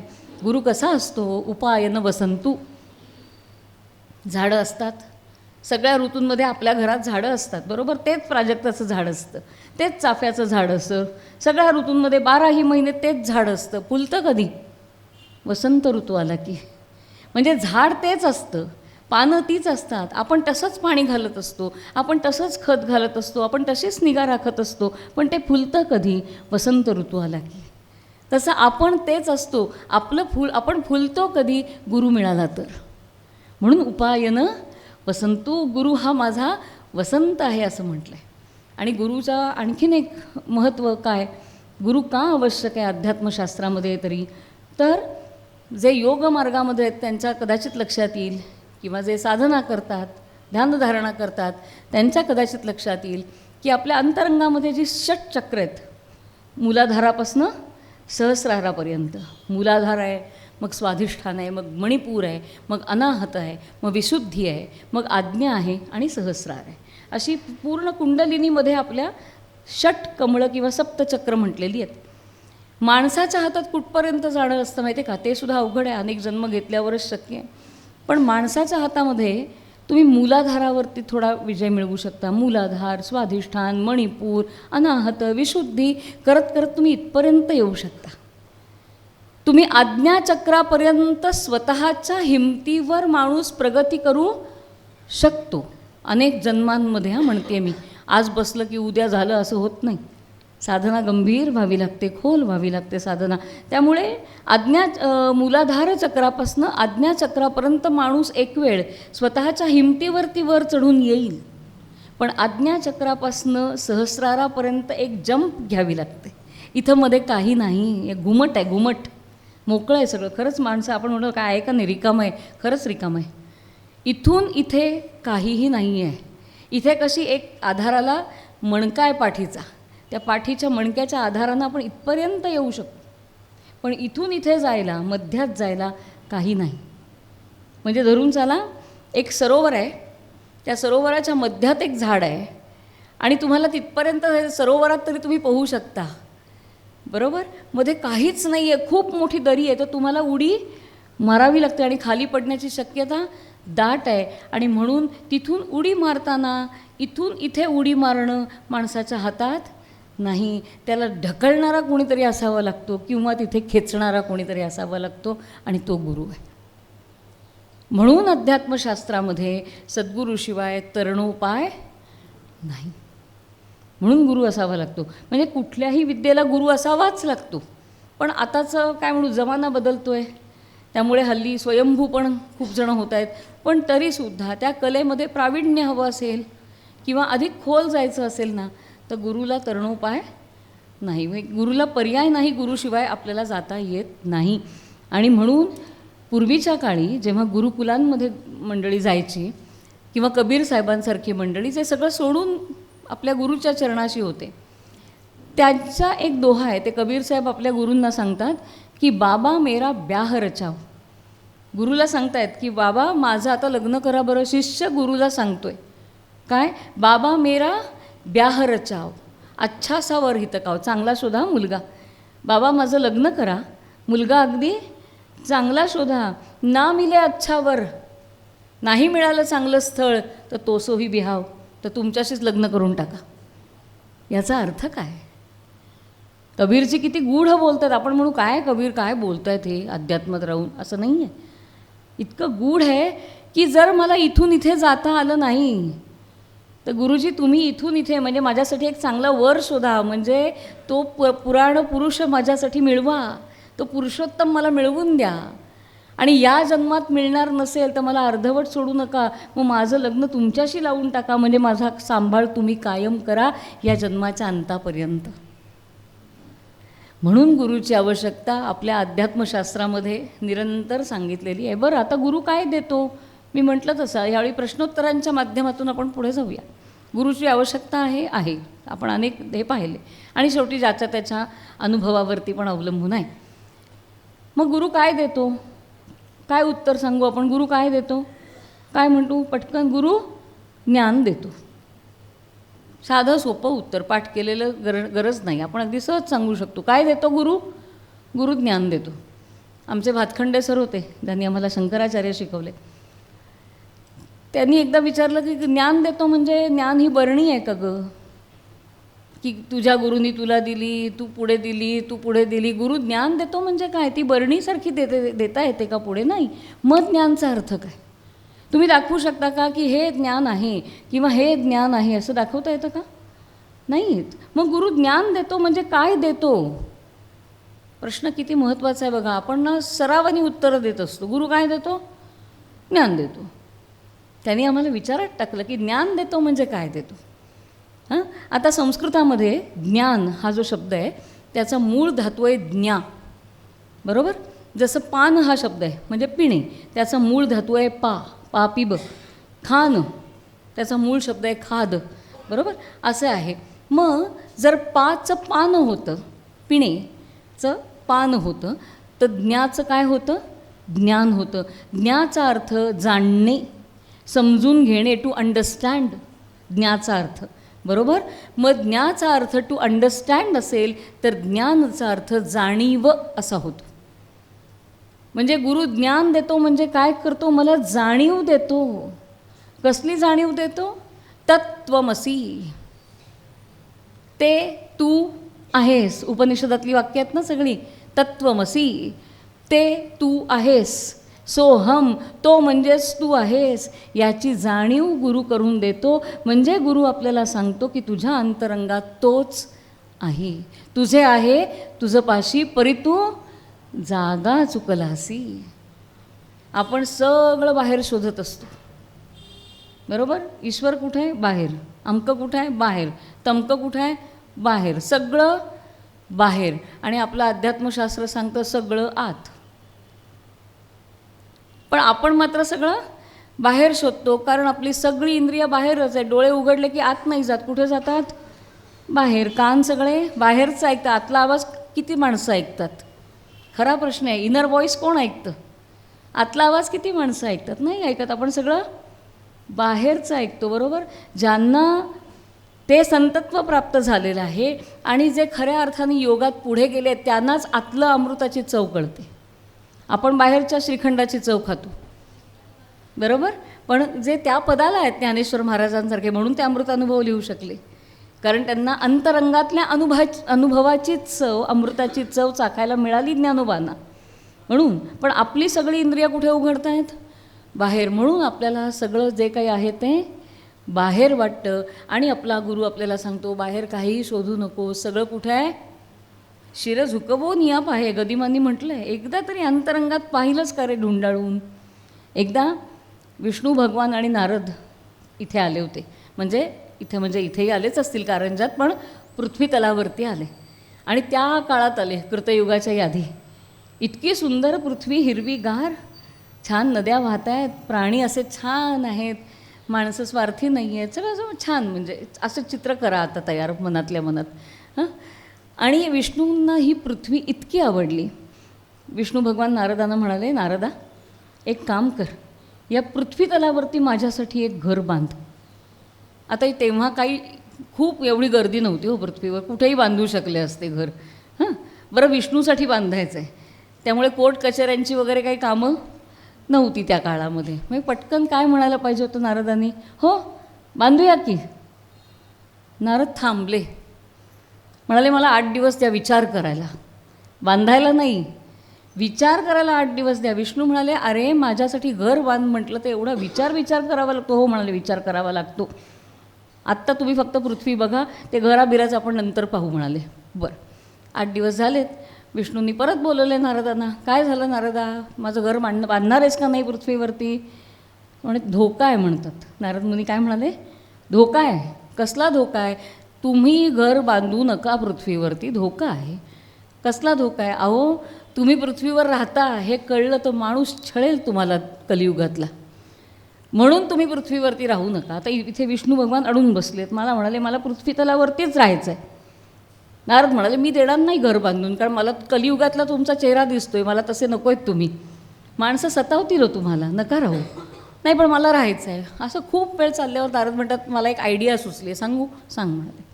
नारद म्हणाले एक काम करा, पृथ्वीवरती राहायचं आहे ना, मी तुम्हाला घर बांधून देणार नाही आहे, मग कुठे राहाल, माणसाच्या हृदयात जाऊन राहा.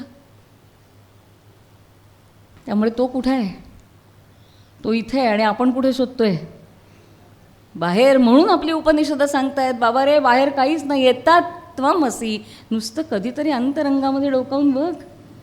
आपल्याला आपण सच्चिदानंद हा शब्द इतक्यांदा वापरतो, पण तो इथे लावत नाही.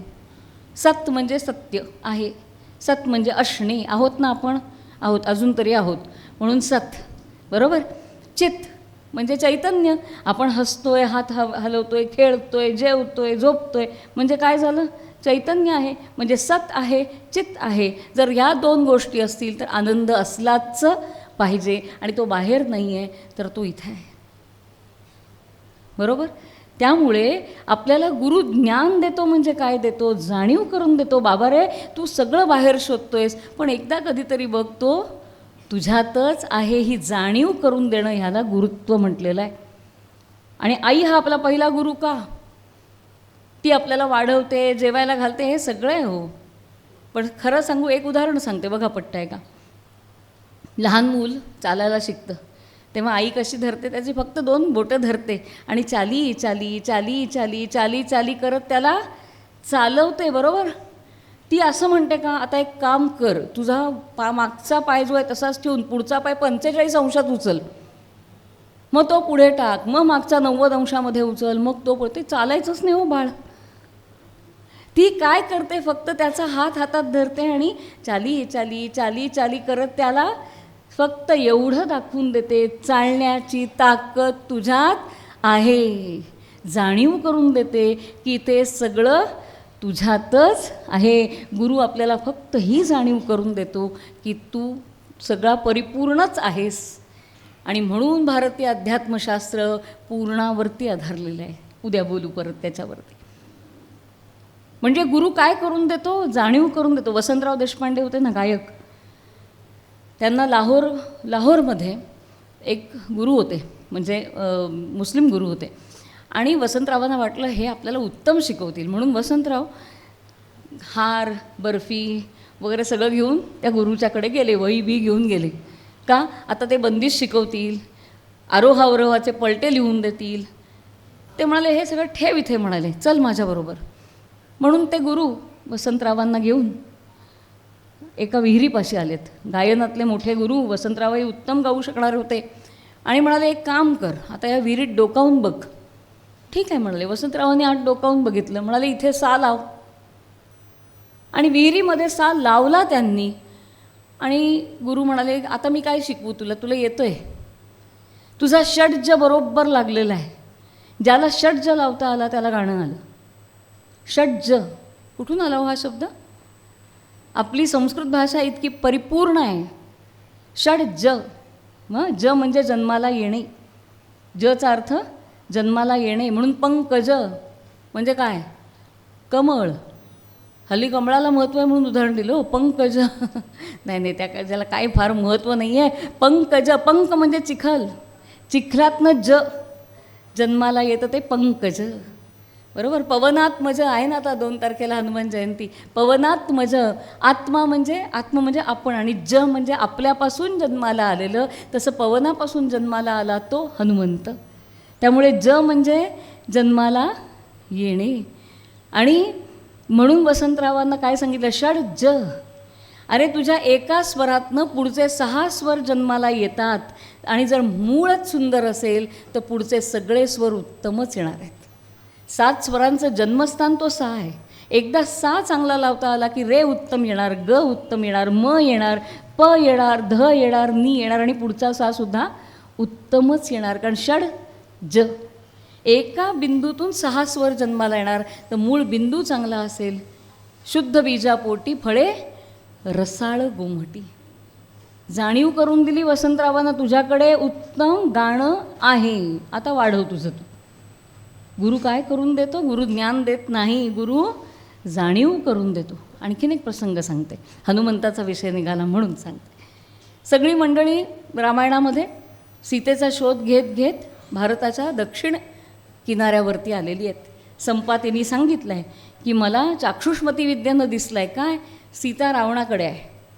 आता आपल्याला रावणापर्यंत पोचायचं आहे, पण मध्ये काय आहे? शतयोजन पसरलेला समुद्र आहे, तो उल्लंघून इकडून तिकडे जायचं आहे. सगळी मंडळी वानर बसलेत, विचार करत आहेत. काही वानर म्हणत आहेत की मला जाता येईल, म्हणजे वन वे जाऊ शकतो, पण परत येईन की नाही माहिती नाही, तेवढी शक्ती नसेल बहुतेक माझ्यात. सगळेजण आपापल्या शक्तीचा अदमास घेत आहेत. काही जण म्हणतात मी जाऊ शकेन, पण मला अजून तेवढा कॉन्फिडन्स नाही आहे. असं प्रत्येक वानर विचार करतो आहे. तिथे जांबुवंत आहेत. जांबुवंत म्हणजे अस्वल, वृक्ष ह्याच्यातले. ते म्हणतात की मी नक्की जाऊन येऊ शकतो, तेवढी ताकद आहे माझ्यात, पण परत येईन की नाही, कारण मी आता थकलो आहे, माझं वय झालं आहे. त्यामुळे मी उड्डाण करून बरोबर तिथे पोचीन ही खात्री आहे, पण तिथून सगळं करून रावणाच्या सगळ्या गोष्टींचा अदमास घेऊन सगळी माहिती काढून मी पुन्हा इथपर्यंत येईन की नाही माहिती नाही. काय करायचं? कुणीच नाही आपल्यामध्ये. आणि मग एकदम त्यांच्या लक्षात येतं की ज्याच्याकडे ती शक्ती आहे तो पाण्यात पाय घालत बसलेला आहे. ज्याच्याकडे शक्ती आहे त्याला भानच नाही. म्हणून मग जांबुवंत तिथं गेलेले आहेत आणि हनुमानाला म्हणाले, बाळा अरे असा हा एकच श्री हनुमान, तरुण जो जाईल सिंधू महान, तूच आहेस का? हनुमंताला शाप होता ऋषींचा. इतका खेळ खेळात हे झाला की ऋषी जरा कंटाळले आणि ऋषींनी शाप दिला की याला ऐन वेळेला शक्तीचं विस्मरण होईल. अंजनी माता रडायला लागली, म्हणाली काय माझ्या बाळाचं चुकलं आहे, खेळणार असतो लहान मुले तर. मग अंजनी माता आली ऋषींकडे, हात जोडले आणि म्हणाली असं नका हो करू, आपल्याकडे एक बरं आहे, शापाला उशाप आहे. त्यामुळे मग ते म्हणाले ऋषी आहेत, त्या काळातले ऋषी आहेत, वाणीला धार आहे, वाणी कधी असत्य बोललेली नाही, त्यामुळे वाणी बोलणार ती सत्यच येणार. आणि म्हणून ऋषी म्हणाले की आता जे मी बोललो ते घडणार. हा विसरणार म्हणजे आता हा विसरणार नक्की. हां, मी तुला उशाप देऊ शकतो. काय? कुणीतरी आठवण करून दिली तर त्याला ती शक्ती पुन्हा येईल. जांबुवंतांना हे माहिती आहे, वृद्ध आहेत ते, म्हणून घरात वृद्ध माणसं पाहिजेत, त्यांना अनेक गोष्टी माहिती असतात. जांबुवंतांना हे माहिती आहे आणि म्हणून जांबुवंत हनुमंताच्या बाजूला बसले आहेत आणि त्यांनी हनुमानाचं मणिपूर चक्र प्रचोदित केलं आहे, नाभीचक्र प्रचोदित केलेलं आहे. कारण आपला सगळा शक्तीचा संचय हा नाभीपाशी असतो. आपण सगळे इकडे ध्यान करतो, हृदयापाशी करतो, नाभीपाशी ध्यान करायला पाहिजे, कारण आपला सगळा शक्तीचा संचय हा नाभी तत्वात आहे. आणि म्हणून मणिपूर चक्र त्यांनी प्रचोदित केलेलं आहे हनुमंताचं. आणि हळूहळू हनुमंताला जाग आली आहे आतून की होय माझ्याकडे ती शक्ती आहे. म्हणजे या प्रसंगामध्ये हनुमंताचे गुरु कोण? जांबुवंत. का? कारण हनुमंत जी शक्ती विसरली आहे त्याची जाणीव कुणी करून दिली? जांबुवंतांनी करून दिली. मला आजच्या परिप्रेक्षामध्ये असं म्हणावंसं वाटतं की आज आमचे विद्यार्थी हे हनुमंत आहेत, आम्ही शिक्षक जांबुवंत व्हायला कमी पडतो आहे. बघा आपण, बरोबर आहे ना सर? खरं आहे की नाही? की आज हनुमंत आमचे खरंच विद्यार्थी, इतके कपॅसिटी आहे त्या विद्यार्थ्यांकडे. कधी कधी आम्ही कमी पडतो आहे, आपली पिढी कमी पडते आहे, आपण जांबुवंत म्हणून कमी होत की त्यांची शक्ती प्रचोदित करण्यासाठी. त्यामुळे जांबुवंत हे या प्रसंगामध्ये हनुमंताचे कोण आहेत? गुरु आहेत. कारण गुरु काय करून देतो? जाणीव करून देतो. गुरु जाणीव करून देतो. आणि म्हणून आपल्याकडे म्हटलं आहे की गुरुनी काय जाणीव करून द्यायची? तुझ्यात हा अवगुण आहे तो बाजूला कर, त्याच्या जागी गुणांची स्थापना व्हायला पाहिजे. म्हणून जो जो जयाचा घेतला गुण, असं म्हटलेलं आहे. माणसाचा गुण घेतला गेला पाहिजे. गुण घेणं हे गुरुत्व आहे. समोरच्याचा गुण आधी दिसणं ही पहिली गोष्ट आहे. विनोबांनी, आचार्य विनोबा भावे यांनी त्रिसूत्री सांगितले गुणांची. पहिलं म्हणजे समोरच्यामध्ये गुण दिसला पाहिजे. माणसाला आपण सोडून बाकी कुणाच्यातही गुण दिसत नाही. आमच्या बायकांचं तर खूप असतं, तुला तर माहितीच आहे मी कशी, माझं की नाही, आमचं की नाही. समोरचा नेहमी चुकीचा असतो, बरोबर कोण असतो? आपण असतो. बरोबर असं नसतं. काय सांगितलं आपल्याला? समोरच्यातला गुण आधी दिसला पाहिजे. गुण दिसल्यानंतर गुणाचं कौतुक करता आलं पाहिजे. आमटी छान झाली तर कधीतरी म्हणता आलं पाहिजे किंवा आमटी छान झाली. त्यामुळे गुणाचं कौतुक करता आलं पाहिजे. ही दुसरं सूत्र आहे. पहिलं गुणदर्शन, मग आहे गुणस्तवन, आणि तिसरं आहे गुणाचं आपल्या हृदयामध्ये स्थापना करणं. तो गुण मी सुद्धा उचलणं, ही गुणाची त्रिसूत्री सांगितली विनोबा भावेंनी. तसं आपल्याकडे गुरु काय करतो? गुरु आपल्याला गुण दाखवून देतो. ही नजर पाहते आणि ठरविते सारे, सुधीर मोघेंनी म्हणत. ही नजर पाहते आणि ठरविते सारे, ही नजर पहा या नजर कुणी मज द्या रे. गुरु काय देतो? गुरु नजर देतो, दृष्टी देतो. असं बघ, असं बघून बघ एकदा, मग बघ काही फरक पडतोय का. आणि म्हणून दत्तगुरू हे सद्गुरू असून सुद्धा 24 गुरु करतात. काय परंपरा आहे! किती नम्र असावं, किती लीन व्हावं या संस्कृतीपुढे, भारतीय संस्कृतीपुढे. आमच्याकडे गुरु हा सर्वोत्कृष्ट असतोच, पण तो म्हणत नाही मीच महागुरू म्हणून. बरोबर आहे? तो स्वतः सद्गुरू आहे. जाता जाता सांगते, आपल्याकडे गुरूंच्या सुद्धा वेगवेगळ्या पायऱ्या सांगितल्यात. शिक्षक काय करतो? माहिती देतो. शिक्षक ज्ञान देत नाही. आता आपल्याला कळलं आहे, ज्ञान मुळात देता येत नाही. ज्ञान देणं म्हणजे जाणीव. आणि जाता जाता सांगते, अध्यात्मशास्त्रानुसार ज्ञान म्हणजे फक्त आणि फक्त आणि फक्त आत्मज्ञान. आपण म्हणतो काय ज्ञानी आहे, त्याला केवढं आहे ती माहिती असते, ते ज्ञान नसतं. ज्ञान म्हणजे आत्मानुभव. त्यालाच भारतीय संस्कृतीमध्ये ज्ञान म्हटलेलं आहे. हल्ली आपण डिग्र्या घेतल्या माणसांनी काय म्हणतो? तो ज्ञानी आहे. नाही नाही नाही, तो हुशार आहे. पण ज्ञानी नाही. ज्ञानी कोण? ज्याला आतून काय आहे स्वरूप कळलेलं आहे, तो ज्ञानी आहे. म्हणून ज्ञान आणि माहिती याच्यामध्ये फरक आहे. शिक्षक काय करून देतो? शिक्षक जगाची माहिती करून देतो. मग आहे मार्गदर्शक. तो सांगतो की बाबा तुला की नाही हा मार्ग तू घे बरं का, हा चांगला आहे. हां, तू की नाही तू ह्या मार्गाने जा. हा कोण झाला? मार्गदर्शक. मग आहे गातुविद. गातू म्हणजे जाण्यासाठी आणि विद म्हणजे जाणणारा. म्हणजे कुणी कुठल्या मार्गाने जावं हे ज्याला कळतं तो गातुविद. शिक्षक, गातुविद, मार्गदर्शक. मग आहे आचार्य. आचार्य म्हणजे कोण? भारतीय संस्कृतीनुसार आचार्य कुणाला म्हणावं तर ज्यानं प्रस्थानत्रयीवरती भाष्य लिहिलं आहे तोच आचार्य. कुठली आहे प्रस्थानत्रयी? गीता, ब्रह्मसूत्र आणि उपनिषद. या 3 गोष्टी म्हणजे प्रस्थानत्रयी. शंकराचार्य असतील, रामानुजाचार्य असतील, मध्वाचार्य असतील, या सगळ्या आचार्यांनी या सगळ्यावरती भाष्य लिहिलं, म्हणून त्यांना आचार्य ही पदवी दिली. बरोबर? आचार्य याचा दुसरा अर्थ आहे यह आचारवान सह आचार्य. हा जो बोलल्यासारखं वागतो तो आचार्य. म्हणजे शिक्षक, गातुविद, मार्गदर्शक, आचार्य. मग गुरु. गुरु सगळ्या कलांमध्ये असतो. चित्रकलेत गुरु लागतो, संगीतात गुरु लागतो, स्वयंपाकात सुद्धा गुरु लागतो. गुरु कलेमध्ये असतो तो गुरु. मग सद्गुरू म्हणजे काय? जो या कक्षेतून आपल्याला त्या कक्षेमध्ये नेतो तो सद्गुरू. आणि दत्तगुरू हे सद्गुरूंचे सद्गुरू आहेत. संपूर्ण कुठलीही भारतीय ज्ञानपरंपरा जर आपण पाहिलीत, नाथ संप्रदाय असेल, कुठलाही संप्रदाय घ्या आणि त्याच्या मागे मागे मागे मागे चला, तिथे तुम्हाला दिसतात सद्गुरू दत्तगुरू.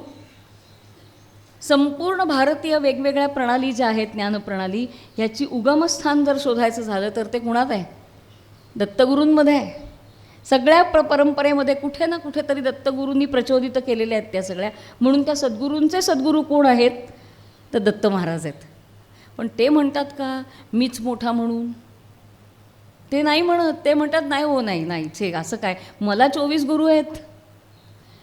महाराजांनी 24 गुरु केले. इथेच महाराज दाखवून देतात की जो सगळ्यात वरती असून त्याच्याही वरती कोणीतरी आहे. आणि दत्तगुरूंचे 24 गुरु म्हणजे आता आपल्याला तर पाठ आहेत. पृथ्वी तो पहिला गुरु, पवन तो दुसरा गुरु, व्योम तो तिसरा गुरु. सगळं सगळं सांगणं अवघड आहे. 2-3 गोष्टीं फक्त सांगते.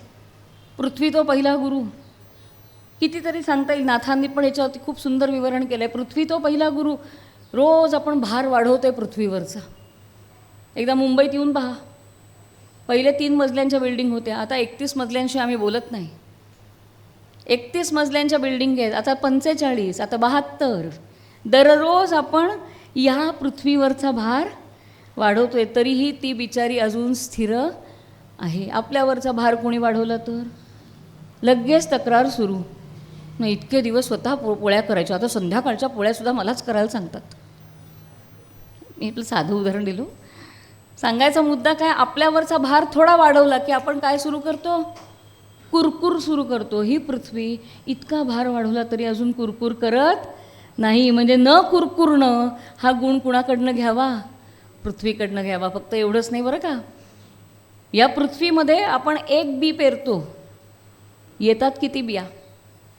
1 बी पेरा 100 दाणे देणारं कणीस जन्माला घालते. म्हणजे एकाचं 100 करून देते ती पृथ्वी. इतकी उदार आहे, म्हणून तिला क्षमा म्हटलेलं आहे. इतकी उदार चेतस आहे. म्हणजे कुणी आपल्याला एवढंसं दिलं तर परत करताना आपण हे एवढं द्यावं. हा गुण कुणाकडनं घ्यावा? पृथ्वीकडनं घ्यावा. बरेच सांगता येतील. पृथ्वी तो पहिला गुरु, पवन तो दुसरा गुरु, वाराला दुसरा गुरु म्हटलं आहे. आपल्याकडे वारा म्हणजे एका जागी राहतो का वारा? नाही, मग त्याला वारा कसं म्हणणार? तो जो एकाच जागी थांबला तर, जो सतत धावत असतो तो वारा. आपल्याकडे चांचल्य हा गुण मानलेला नाही. वारा हा सतत चंचल आहे, बरोबर? चांचल्य हा गुण मानलेला नाही. म्हणजे एक लहान मूल आहे समजा, धरून चाला, छान खेळत आहे, आपण म्हणतो वा मस्त आहे, अगदी छान खेळगडी आहे, छान आहे. तो जर तेवढंच सतत करत बसला ना, आणि इकडे जा, तिथे उडी मार, तिथून तिथे जा, पहिल्यांदा आपण कौतुक करतो आणि म्हणतो व्रात्य आहे बाबा नुसतं, बरोबर? काही वेळच ते चांचल्य आपल्याला सहन होतं, पण चांचल्य हा आपल्याकडे गुण मानलेला नाही. आणि नाथ महाराज म्हणतात त्या वाऱ्याकडनं तेच घ्या, चांचल्यच घ्या म्हणाले वाऱ्याकडनं. का? साधं उदाहरण बघूया. गरम होत आहे, हां अजून होईल, आता आज बरी आहे हवा, गरम होत आहे, पंखे बिंखे नाही आहेत, आपण कुठेतरी बाहेर माळरानावर बसलो आहेत, खूप उकडत आहे, आणि मनामध्ये आलं एवढा घाम आला, एखादी वाऱ्याची झुळूक आली तर. आणि खरंच एखादी वाऱ्याची झुळूक येते, आपल्याला अगदी बरं वाटतं. ती गंमत कशी होते, ती झुळूक येते, आपल्याला काही क्षणासाठी आनंद देते आणि सरळ पुढे निघून जाते, मागे वळून बघत नाही. थँक्यू म्हणतायत का? आलं लक्षात? कशातही न चिकटणं म्हणजे चांचल्य, कशातही आसक्त न होणं म्हणजे चांचल्य, कशातही न गुरफटणं म्हणजे चांचल्य. आणि रागारागाने निघून नाही जायचं, तर लोकांना आनंद देत निघून जायचं. हा वाऱ्याकडनं गुण घ्यायचा. वय झालं तरी आपलं चिकटणं संपतच नाही, एवढंच वाक्य म्हणते, बाकी आपलं आपण ठरवा, बरोबर आहे ना? अहो द्या सोडून ओटा, आता काय पकडायचे, काय काय पकडणार आहात, बरोबर? म्हणजेच काय, सगळीकडे जाऊन सगळ्यात चिकटून बसणं हे अयोग्य आहे. हे कोण शिकवतं? वारा शिकवतो. फिरा ना म्हणाले, छान चंचल, पण लोकांना आनंद देत जा आणि मागे वळून बघू नका थँक्यू म्हणतायत का नाही. हे वाऱ्याकडनं घ्यावं, हे चांचल्य. ही दृष्टी कोण देत आहे आपल्याला? भागवतांनी दिली. ही दृष्टी कोण देतं आपल्याला? गुरु महाराज देतात. ही दृष्टी कोण देतं आपल्याला? नाथ महाराज देतात. आणि म्हणून मगाशी म्हटलं, ती नजर पहा या नजर कोणी मज द्या रे. गुरूंनी आपल्याला दृष्टी द्यायला पाहिजे की बाई तू असं बघ, त्या वाऱ्याकडे असं बघायला लाग बरं. बरोबर. 24 गुरु केले. समजा एखाद्याला पाठ नसतील ते गुरु, दत्तगुरू म्हणाले काही हरकत नाही, महाराज म्हणाले काही काळजी करू नका, नाही का तुम्हाला पाठ 24, कसे इथे कोण तोंडी परीक्षा गेला बसलं, नाही येत ना पाठ तुम्हाला, काही हरकत नाही. मग याचा लसावी काय? दत्तगुरूंचे 24 गुरु आपल्याला सांगता आले नाहीत एका पाठोपाठ एक, तर काय सांगावं? एवढंच म्हणावं, अवतीभवतीचा निसर्ग हे दत्तगुरूंचे 24 गुरु. अवधूतांनी तेच सांगितलं आहे भागवतामध्ये, बरोबर ना? 24 गुरु सांगितलेत दत्तगुरूंनी आपले, हे सगळे अवतीभोवतीचा निसर्ग आहे. पिंगळा सांगितली, वेश्या सांगितलं, काय सांगितलं नाही. अवतीभोवती ज्या ज्या गोष्टी आहेत ते म्हणाले मला प्रत्येकजण काहीतरी शिकवतो, मला प्रत्येकजण जाणीव करून देतो. वाऱ्याने मला हे शिकवलं, पृथ्वीने मला ते शिकवलं, आकाशाने मला अमुक गोष्टीची जाणीव करून दिली, त्या पिंगळाने मला त्याची जाणीव करून दिली, त्या अजगराने मला हे करू नको म्हणून सांगितलं. जाणीव करून देतो तो गुरु. आणि म्हणून दत्तगुरू म्हणतात, दत्त महाराज म्हणतात की अहो माझ्या अवतीभोवती की नाही 24 गुरु आहेत जे मला वेगवेगळ्या गोष्टींची जाणीव करून देतात. ह्याचाही लसावी कसा काढायचा, ह्याच्याही आणखीन मला थोडक्यात सांगायचं आहे, मला नाही सगळं लक्षात राहतं आहे, आणखीन थोडक्यात जाऊया. या सगळ्याचा लसावी एकच, स्वतःकडे लघुत्व घेतलं तर, आणि तरच फक्त समोरच्यातलं गुरुत्व दिसतं. हा सगळ्यात मोठा संदेश आहे दत्तगुरूंनी दिलेला. तुम्ही तुमच्याकडे लघुत्व घ्यायला शिका, समोरचा किती मोठा आहे ते तुमच्या लक्षात येईल. मीच मोठा या नादामध्येच माणसं वावरत असतात, त्यामुळे समोरचा किती मोठा आहे हे आपल्या लक्षात सुद्धा येत नाही. इथे सुद्धा असतील, आळंदीला एक चक्कर टाकून या, थक्क होतो आपण. ज्या माणसाला बघितल्यानंतर असं वाटणार पण नाही की हा शिक्षित आहे, असा माणूस तुम्हाला एखाद्या ओवीचा अर्थ इतका अप्रतिम उलगडून सांगतो. त्यामुळे समोरचा माणूस किती खोलात असेल, समोरचा माणूस किती पाण्यामध्ये असेल हे आपल्याला त्याच्या बाह्य दिसण्यावरनं लक्षात येत नाही. म्हणून इंग्रजीमध्ये म्हटलं आहे, डोंट जज a book by it's cover. पुस्तकाचं कव्हर कसं आहे याच्यातनं पुस्तक कसं असेल हे ठरवू नका. माणूस दिसतो कसा याच्यातनं माणूस कसा असेल हे ठरवू नका. किती मोठा संदेश महाराजांनी आपल्याला दिला.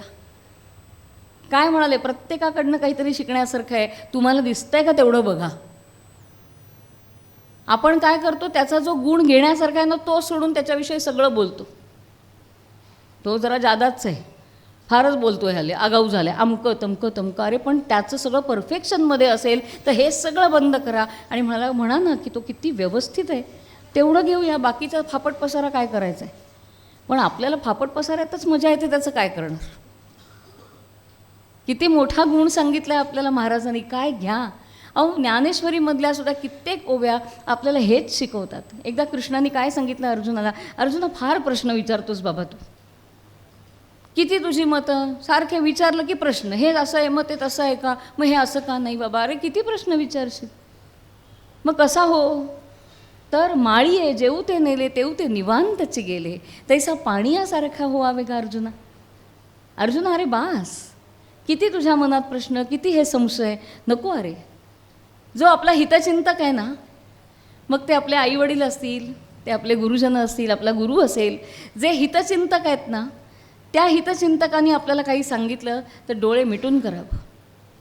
माळी आहे जेऊ ते नेले तेऊ ते निवांतची गेले. कृष्ण म्हणतोय ज्ञानेश्वरीतला अर्जुनाला, अर्जुना अरे त्या शेतकऱ्याकडे बघ, काय करतोय शेतकरी, आज चर खणतोय, त्या पाण्याला जाण्यासाठी म्हणून, पाण्याला वळवण्यासाठी म्हणून चर खणतोय, आणि जसा चर खणला जाईल पाणी झुळझुळ झुळझुळ वाहत येतं आणि त्या चरातनं निघून जातं. पाणी असं म्हणत नाही हे रे काय मला डाव्या बाजूला वळवलोस, मला उजव्या बाजूला जायचं होतं, असं पाणी म्हणत नाही. कारण पाण्याला माहिती आहे की माझी वाट हाच ठरवणार आहे. तर मग त्यांनी मला जर डाव्या बाजूला नेलं असेल तर मी डाव्या बाजूला जाणं योग्य आहे. हे कुठे घडतं, जेव्हा ती व्यक्ती आपली हितचिंतक असेल तेव्हाच. म्हणून आपल्याकडे म्हटलं की गुरुराज्ञा ही अविचारणीय. गुरुनी एकदा आज्ञा दिल्यानंतर त्याच्यावर पुढचे 100 प्रश्न विचारायचे नसतात. गंमत बघा, गीतेतल्या 2ऱ्या अध्यायापर्यंत कृष्ण आधी काही बोलत नाही. 2ऱ्या अध्यायामध्ये जेव्हा अर्जुन सांगतो की बाबा रे मला काही कळेन असं झालेलं आहे, शिष्यस्तेहम शाधिमाम त्वाम प्रपन्नम असं म्हटलं आहे अर्जुनाने. शिष्य हा ते अहम, अहम ते शिष्य हा, मी तुझा शिष्य आहे. शाधिमाम मला उपदेश कर, त्वाम प्रपन्नम तुला शरण आलेल्या मला तू उपदेश कर, मी तुझा शिष्य आहे. एकदा स्वतःला शिष्याच्या भूमिकेत टाकल्यानंतर जेव्हा कृष्णाने सांगितलं उत्तिष्ठ युद्धस्व, नाही म्हणाला. कृष्णाने काय सांगितलं, उठ आणि लढायला लाग. गुरु आज्ञा ही अविचारणीय, गुरुनी एकदा आज्ञा केल्यानंतर ते काम करावंच लागतं. मग स्वतःला शिष्याच्या भूमिकेत टाकतो अर्जुन, पण गुरुची आज्ञा नाही मानत. त्याला प्रश्न विचारत राहतो आणि कृष्ण इतका गोड हृदयाचा, कृष्ण म्हणतो तू विचार रे बाबा प्रश्न, कारण आपल्याकडे दुसरंही सांगितलं आहे की शिष्याच्या मनाचं समाधान होईपर्यंत गुरुनी उत्तर द्यायला पाहिजेत. विवेकानंदांनी किती त्रास दिला रामकृष्ण परमहंसांना, पण रामकृष्णांना तो त्रास नाही वाटला. किती प्रश्न केलेत अहो, किती परीक्षा घेतली आहेत रामकृष्णांच्या विवेकानंदांनी. गुरुची परीक्षा घेतली आहे शिष्यानी, आणि त्याला आपली संस्कृती ओके म्हणते. ही आपली मोठी संस्कृती आहे. आपल्या संस्कृतीने सांगितलं आहे दिसल्या क्षणी एका मिनिटात एका क्षणात एखाद्याला गुरु करू नका. आजच्या काळात जरा आधीच्या आठवड्यांमध्ये काय काय घडलं आहे ते बघा. किती योग्य सांगितलं आहे आपल्या संस्कृतीनं. माझी मैत्रीण गेली म्हणून माझे पण तेच गुरु असं नसतं. तुमच्या मैत्रिणीला दुधी हलवा आवडतो आणि तुम्हाला गुलाबजाम आवडतात, हा जसा भेद आहे तसा तुमच्या स्वभावात भेद आहे, म्हणून तिचा गुरु हा तुमचा गुरु होत नाही. माझा स्वभाव त्याच्यासाठी आधी मला कळला पाहिजे, तर मी माझा गुरु मला मिळतोय. म्हणून काय सांगितलं आहे, गुरुतः शिष्यता वापी तयोः वत्सर वासतः. 1 वर्ष जाऊ द्या. आणि पूर्वीच्या तुम्ही सगळ्या चरित्रांमध्ये बघा, 1 वर्ष झाल्याशिवाय कुठल्याही गुरुनी परीक्षा घेतल्याशिवाय शिष्याला आपलं म्हटलं नाही. मला एक कथा सांगा की एकही परीक्षा न घेता तू माझा शिष्य आहेस म्हटलं. होणार नाही, कारण आपल्या संस्कृतीने सांगितलं आहे की तुम्हाला कायम स्वरूपी एकत्र राहायचं आहे. जसं नवरा बायकोची गाठ वरून बांधून येते, तसं गुरु शिष्याची गाठसुद्धा अनेक जन्मांसाठीची असते, आणि म्हणून वरवर ठरत नाहीत. गुरु शिष्य हे सुद्धा विचारपूर्वकच निवडावे लागतात, निवडले जातात. आणि म्हणून आपल्याकडे सगळ्या गुरूंनी शिष्यांची परीक्षा घेतली आहे. द्रोण आहेत किंवा कितीतरी, म्हणजे आता त्याच्यात शिरत नाही, तर मग त्या एक एक गोष्टी पुढे येत जातात. पण सांगायचा मुद्दा, आपली संस्कृती सांगते शिष्याच्या मनात सुद्धा गुरुविषयी शंका असेल तर परीक्षा घ्यावी. ही कुठली उदार संस्कृती कुठे मिळणार आहे सांगा ना. ही भारतीय संस्कृती आहे आपली. कारण का, जोपर्यंत माझ्या मनात विश्वास निर्माण होत नाही तोपर्यंत मी त्याचं ऐकत नाही. ज्या क्षणी विश्वास निर्माण होतो त्या क्षणी माणूस मग काहीही करायला तयार होतो की ह्यानं सांगितलं ना बस दॅट्स इट.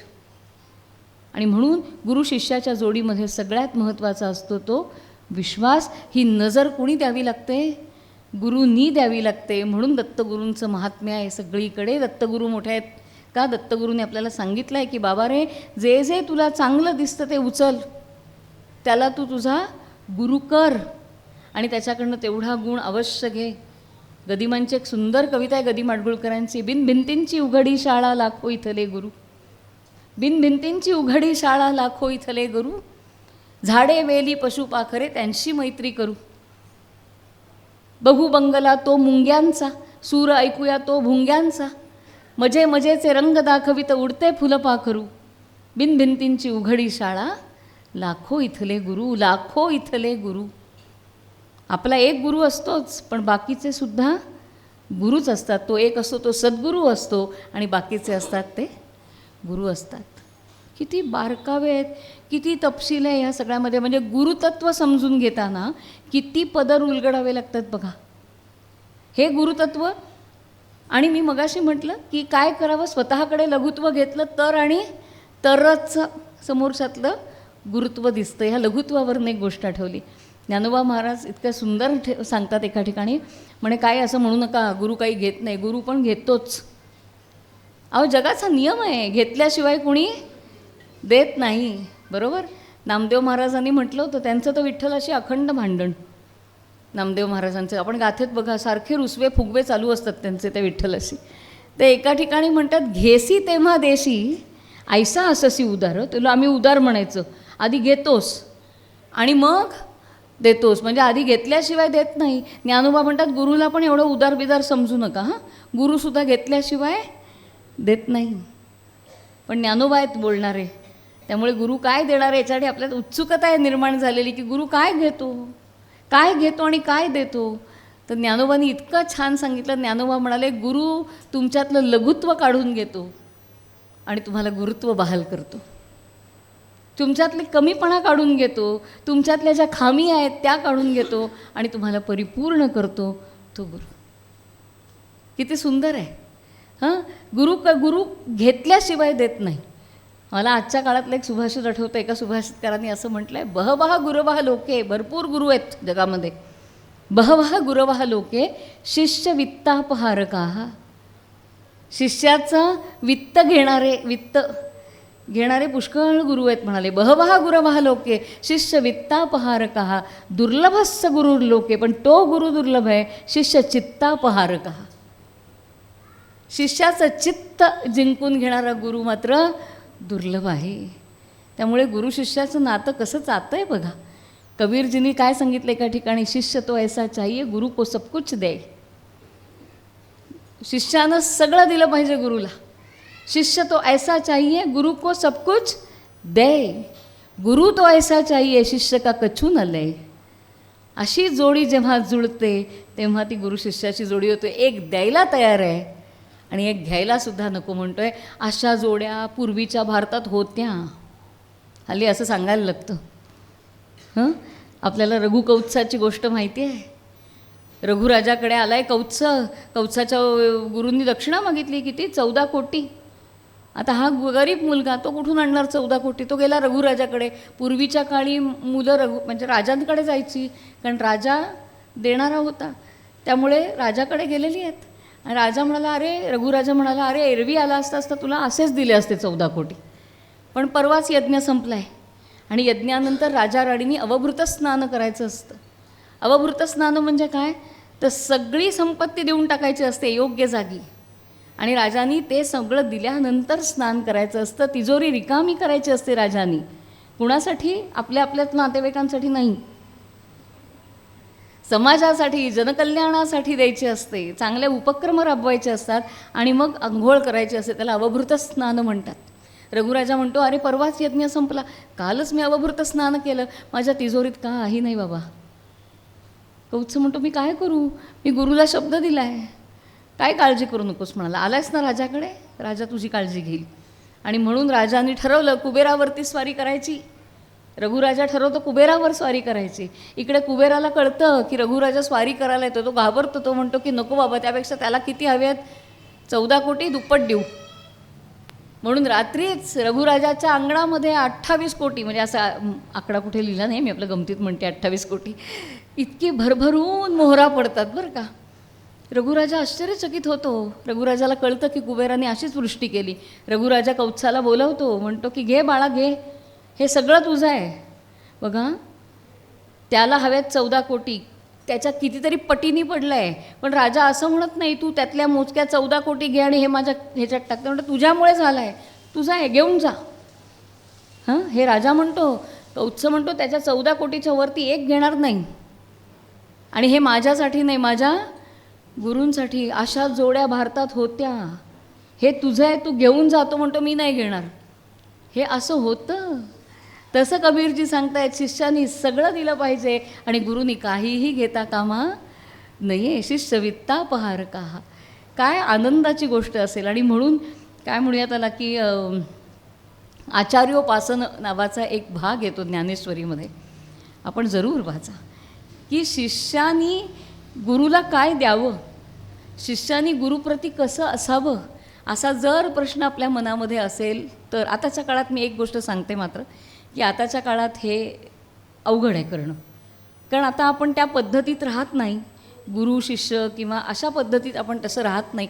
पण तरीसुद्धा एक भावना काय असते गुरुभक्तीची, हे जर जाणून घ्यायचं असेल तर आपण 13वा अध्याय ज्ञानेश्वरीतला त्यातला आचार्योपासन एवढा भाग वाचा. इतका सुंदर आहे की गुरुप्रती शिष्याची काय भावना असते आणि गुरु काय बघतो शिष्याकडे. एकच गोष्ट बघतो, त्याचं ज्ञान आहे का पाहतो का, नाही पाहत. मग काय बघतो, तो मला किती पैसे देऊ शकतो ते बघतो का, नाही बघत. एकच गोष्ट बघतो गुरु, त्या शिष्याची तळमळ आहे का नाही. गुरु भेटीची तळमळ त्या शिष्याला लागली आहे की नाही. जसं अगदी आपण पहिल्या गोष्टीमध्ये बघितलं, नाथांना काय लागली होती, तळमळ लागली होती की गुरु मला भेटला पाहिजे. आणि हे फक्त तळमळ ही फक्त गुरुच्या भेटीसाठी नाही. तुम्हाला जोपर्यंत एखाद्या गोष्टीची तळमळ लागत नाही ना, तोपर्यंत ती गोष्ट समोर येत नाही. आपण आपला अनुभव, स्वाध्याय या वाक्यावर विचार करा. जोपर्यंत आपल्याला एखाद्या गोष्टीची तळमळ लागत नाही तोपर्यंत ती गोष्ट आपल्याला प्राप्त होत नाही. तुम्हाला आतून वाटलं पाहिजे की हे मिळालं पाहिजे तरच मिळतं. कारण ते तपासत असतात की खरंच वाटतंय का, आपलं मनात आलं घ्या मागून. तसं नाही होत. विवेकानंदांकडे एक माणूस आला. तो म्हणाला, गुरुजी तुम्ही मला तुमचं शिष्य करून घ्या ना. स्वामीजी म्हणाले, असं नसतं रे बाळा, असं कोणी सांगितलं तुला, असं नसतं. नाही म्हणाले, तुम्ही घ्या ना मला शिष्य करून. रोज येऊन भंडावून सोडायचं तो स्वामीजींना. स्वामीजी एक दिवस कंटाळले आणि स्वामींनी काय केलं, तो आला पुन्हा तेच, मला काय करून घ्या, तुमचा शिष्य करून घ्या म्हणाले. आता अगदी कंटाळले विवेकानंदांनी त्याची मानगूट धरली आणि बाजूला एक भरलेलं घंगाळ होतं, त्याच्यामध्ये दाबून ठेवलं त्याला चांगलं. तडफडायला लागला तो. बाकीचे शिष्य म्हणाले, गुरुजी सोडा त्याला, सोडा, तो मरेल. होऊ दे म्हणाले, बघू काय होतं आहे.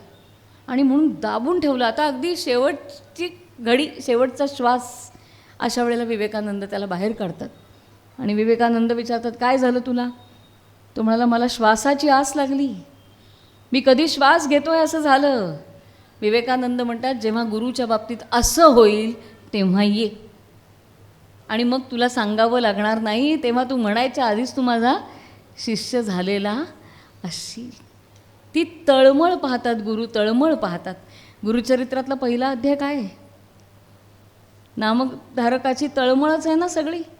तो म्हणतोय, मला कधी भेटतील, मला कधी भेटतील. ही तळमळ लागल्याशिवाय गुरु कधीही भेटत नाही. ज्ञानोबांनी तर, आज मला सारखे ज्ञानेश्वर महाराजांच्याच ओव्या आठवत आहेत समोर. ज्ञानोबांनी तर एका ओवीमध्ये असं म्हटलं आहे की गुरुची तळमळ, गुरुच्या ओढीची तळमळ कशी लागली पाहिजे, तर एखाद्या पत्नीला, एखाद्या प्रेयसीला आपल्या वल्लभाची ओढ लागते, तशी ओढ लागली पाहिजे तर तो येतो.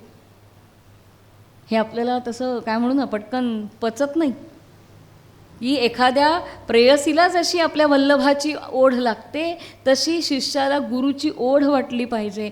मी थांबले याचं कारण असं आहे, आपल्याकडचा जो सूफी संप्रदाय आहे त्याच्यामध्ये गुरु आणि शिष्याचं नातं हे असंच मानलेलं आहे, मधुरा भक्तीचं नातं आहे. शिष्य हा प्रेयसी आहे आणि गुरु हा प्रियकर आहे. तुम्ही गाणं ऐकलं आहे, मेरा पिया घर आया, ऐकलं आहे? कुठल्या तरी चित्रपटात आहे ते गाणं, मेरा पिया घर आया ओ लालनी, ऐकलं असेल. नसेल तर बघा यूट्यूबवर, आत्ता नाही घरी जाऊन, मेरा पिया घर आया.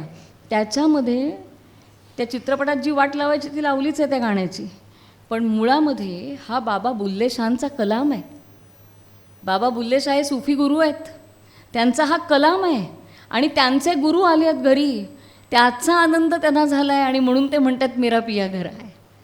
त्यामुळे कुठलाही संप्रदाय घ्या, त्याच्यामध्ये गुरुचं महात्म्य हे असतंच. आणि गुरु काय बघतो, गुरु फक्त एवढंच बघतो, शिष्याला खरी तळमळ लागली आहे की नाही. बरेच जण सांगतात, मला नाही गुरु मिळाला. का नाही मिळाला?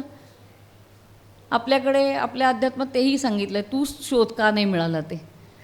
का नाही मिळाला? आपल्या यांचं वाक्य आहे राधाकृष्णनांचं, आपले उपराष्ट्रपती होते Radhakrishnan, Sarvepalli Radhakrishnan.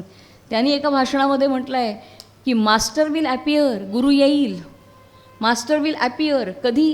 Wien the disciple is ready, जेव्हा शिष्य तयार होईल तेव्हा गुरु येईल. म्हणजे जर गुरु अजून आला नसेल तर याचा अर्थ शिष्य तयार नाही. आंबा तयार झाल्याशिवाय खाली पडत नाही. हल्ली आपण छोट्या कैऱ्यासुद्धा आणून गोड करतोय, पण खरा आंबा कधी तयार होतो? जेव्हा तो पूर्ण पिकतो आणि देठातनं निसटतो, तो खरा आंबा. बरोबर ना? आमच्याकडे कोकणात तर खरोखरी ते त्या कोकणात बघण्यासारखं असतं ते सगळं, की तो देठापर्यंत पिकतो आणि तिथून तो निसटतो, तो खरा आंबा. तशी तयारी, शिष्याची सुद्धा तयारी अशी व्हायला लागते, तेव्हा गुरु समोरनं येतो. अर्थात हा आपला गुरुच आहे हे शिष्याला कळलं पाहिजे. मात्र एकदा एका बाईला संसाराचा मोठा कंटाळा येतो, नेहमीप्रमाणे ठराविक वयात येतो तसा. ती म्हणते, काय तेच तेच तेच करायचं, अगदी कंटाळा आलाय बाई, सोडून जावं असं वाटतंय सगळं. आणि काय तिचं ते काय आतून असेल काय माहिती, तेवढ्यात दाराशी पुकारा येतो, अलख निरंजन. ती म्हणते, वाह, आज आपल्याला गुरुचा उपदेश होणार.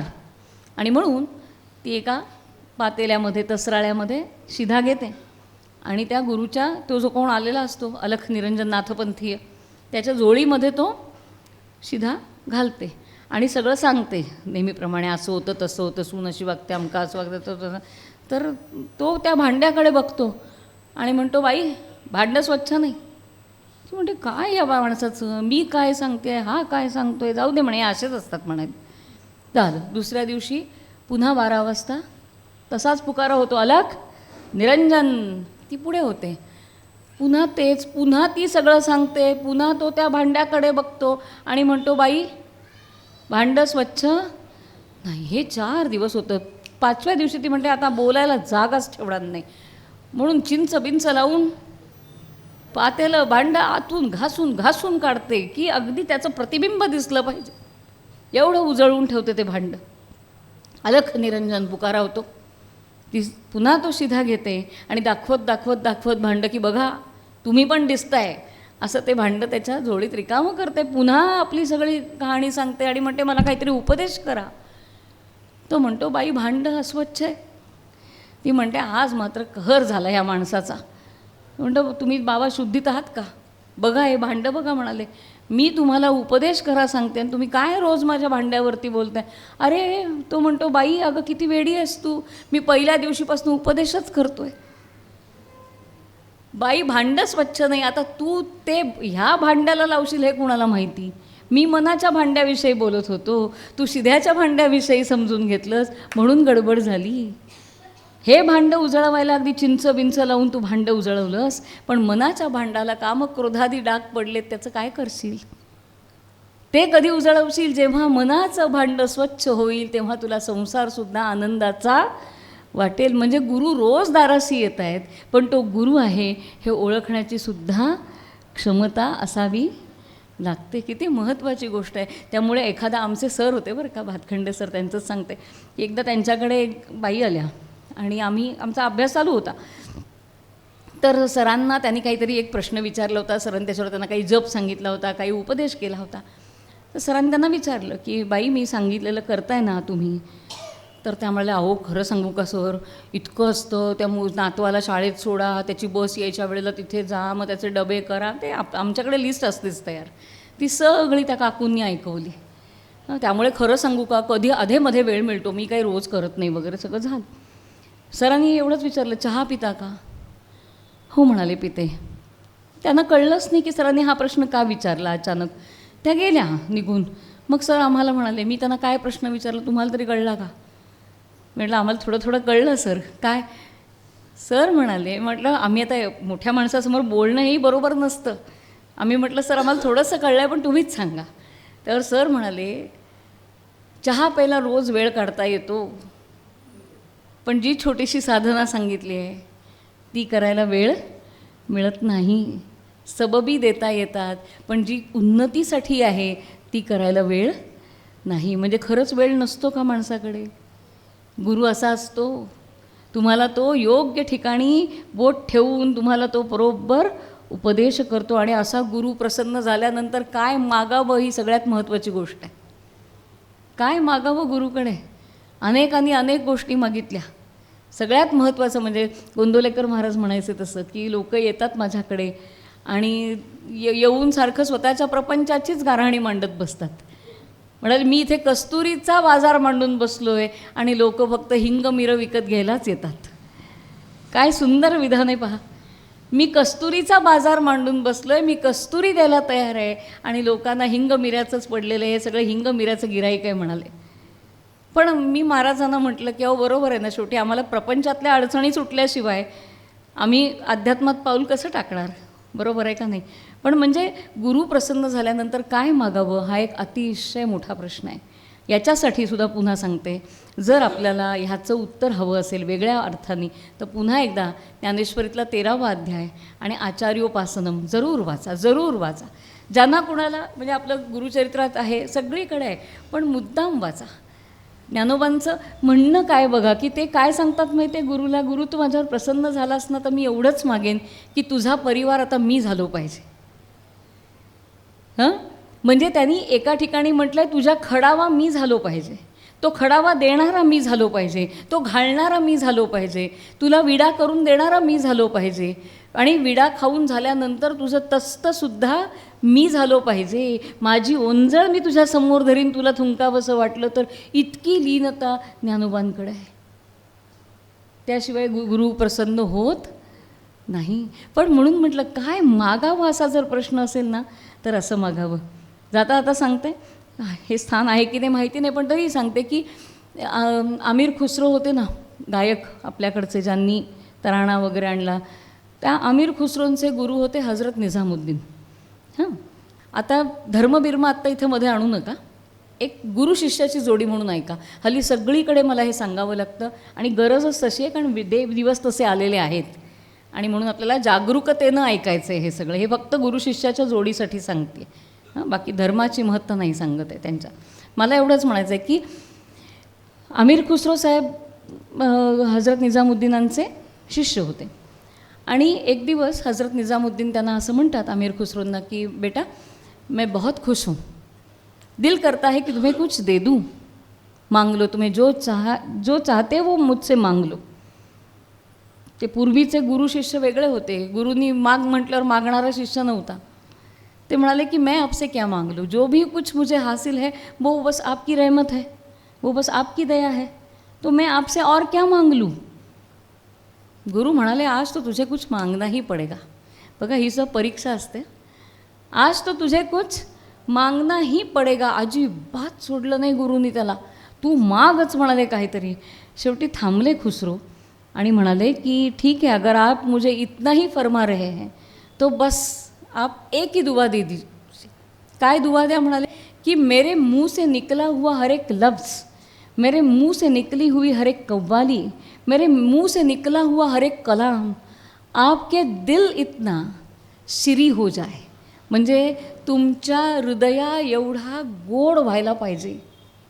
हां, आणि ते ज्या बाजेवर बसायचे त्याच्या खाली कायम एक साखर भरलेली थाळ असायची, म्हणून त्यांना शक्करगंजसुद्धा म्हणायचे. तर ते त्यांनी घेतलं हातामध्ये, ती थाळी उचलली आणि त्यातले फक्त 2 दाणे घेतले आणि त्याच्या शिष्याच्या मुखामध्ये टाकले आणि म्हणाले जा, आज से तू जो भी कुछ कहेगा वो मेरे दिल से भी ज़्यादा शिरी हो जाएगा. गुरुकडे काय मागावं आणि गुरुनी ते कसं द्यावं. आत्मोन्नतीशिवाय दुसरं गुरुकडे काहीही मागण्याला गरज नाही. बाकी गुरु असतोच लक्ष ठेवून आपल्यावरती, आपल्याला काय हवं आहे, आपल्याला काय कमी पडतं आहे हे सगळं त्यांना माहिती असतंच. आपण त्याच्यामध्ये काय म्हणू त्याला आणखीन त्यांना सांगायला जाऊ नये. सगळ्यात महत्त्वाचं असतं, मी जाता जाता सांगते फक्त, की ज्ञानेश्वर महाराजांनी एका ठिकाणी म्हटलं आहे बरं का, की ते म्हणतात की काय मागावं हे तर आहेच, पण त्यांनी एक असा विचार केला आहे, ते म्हणतात मी गेलो तर गुरूंनी माझं काय करावं हेही मी त्यांना आत्ताच सांगून ठेवणार आहे. मी गेल्यानंतर माझं काय करावं गुरूंनी हेही मी त्यांना आत्ताच सांगून ठेवते. हे मागणंच आहे एका अर्थाने. काय सांगितलं त्यांनी, आपला देह हा पंचमहाभूतांचा बनलेला आहे, पृथ्वी, आप, तेज, वायू आणि आकाश. तर ते काय म्हणाले, माझ्या शरीरामधलं पृथ्वी तत्व, ती माती अशी व्हावी की त्या मातीमध्ये रोजच्या रोज गुरुपदं उमटावीत. आप म्हणजे पाणी, माझ्या शरीरातलं पाणी त्या पाण्यामध्ये मिसळावं ज्या पाण्याने गुरु आंघोळ करतील.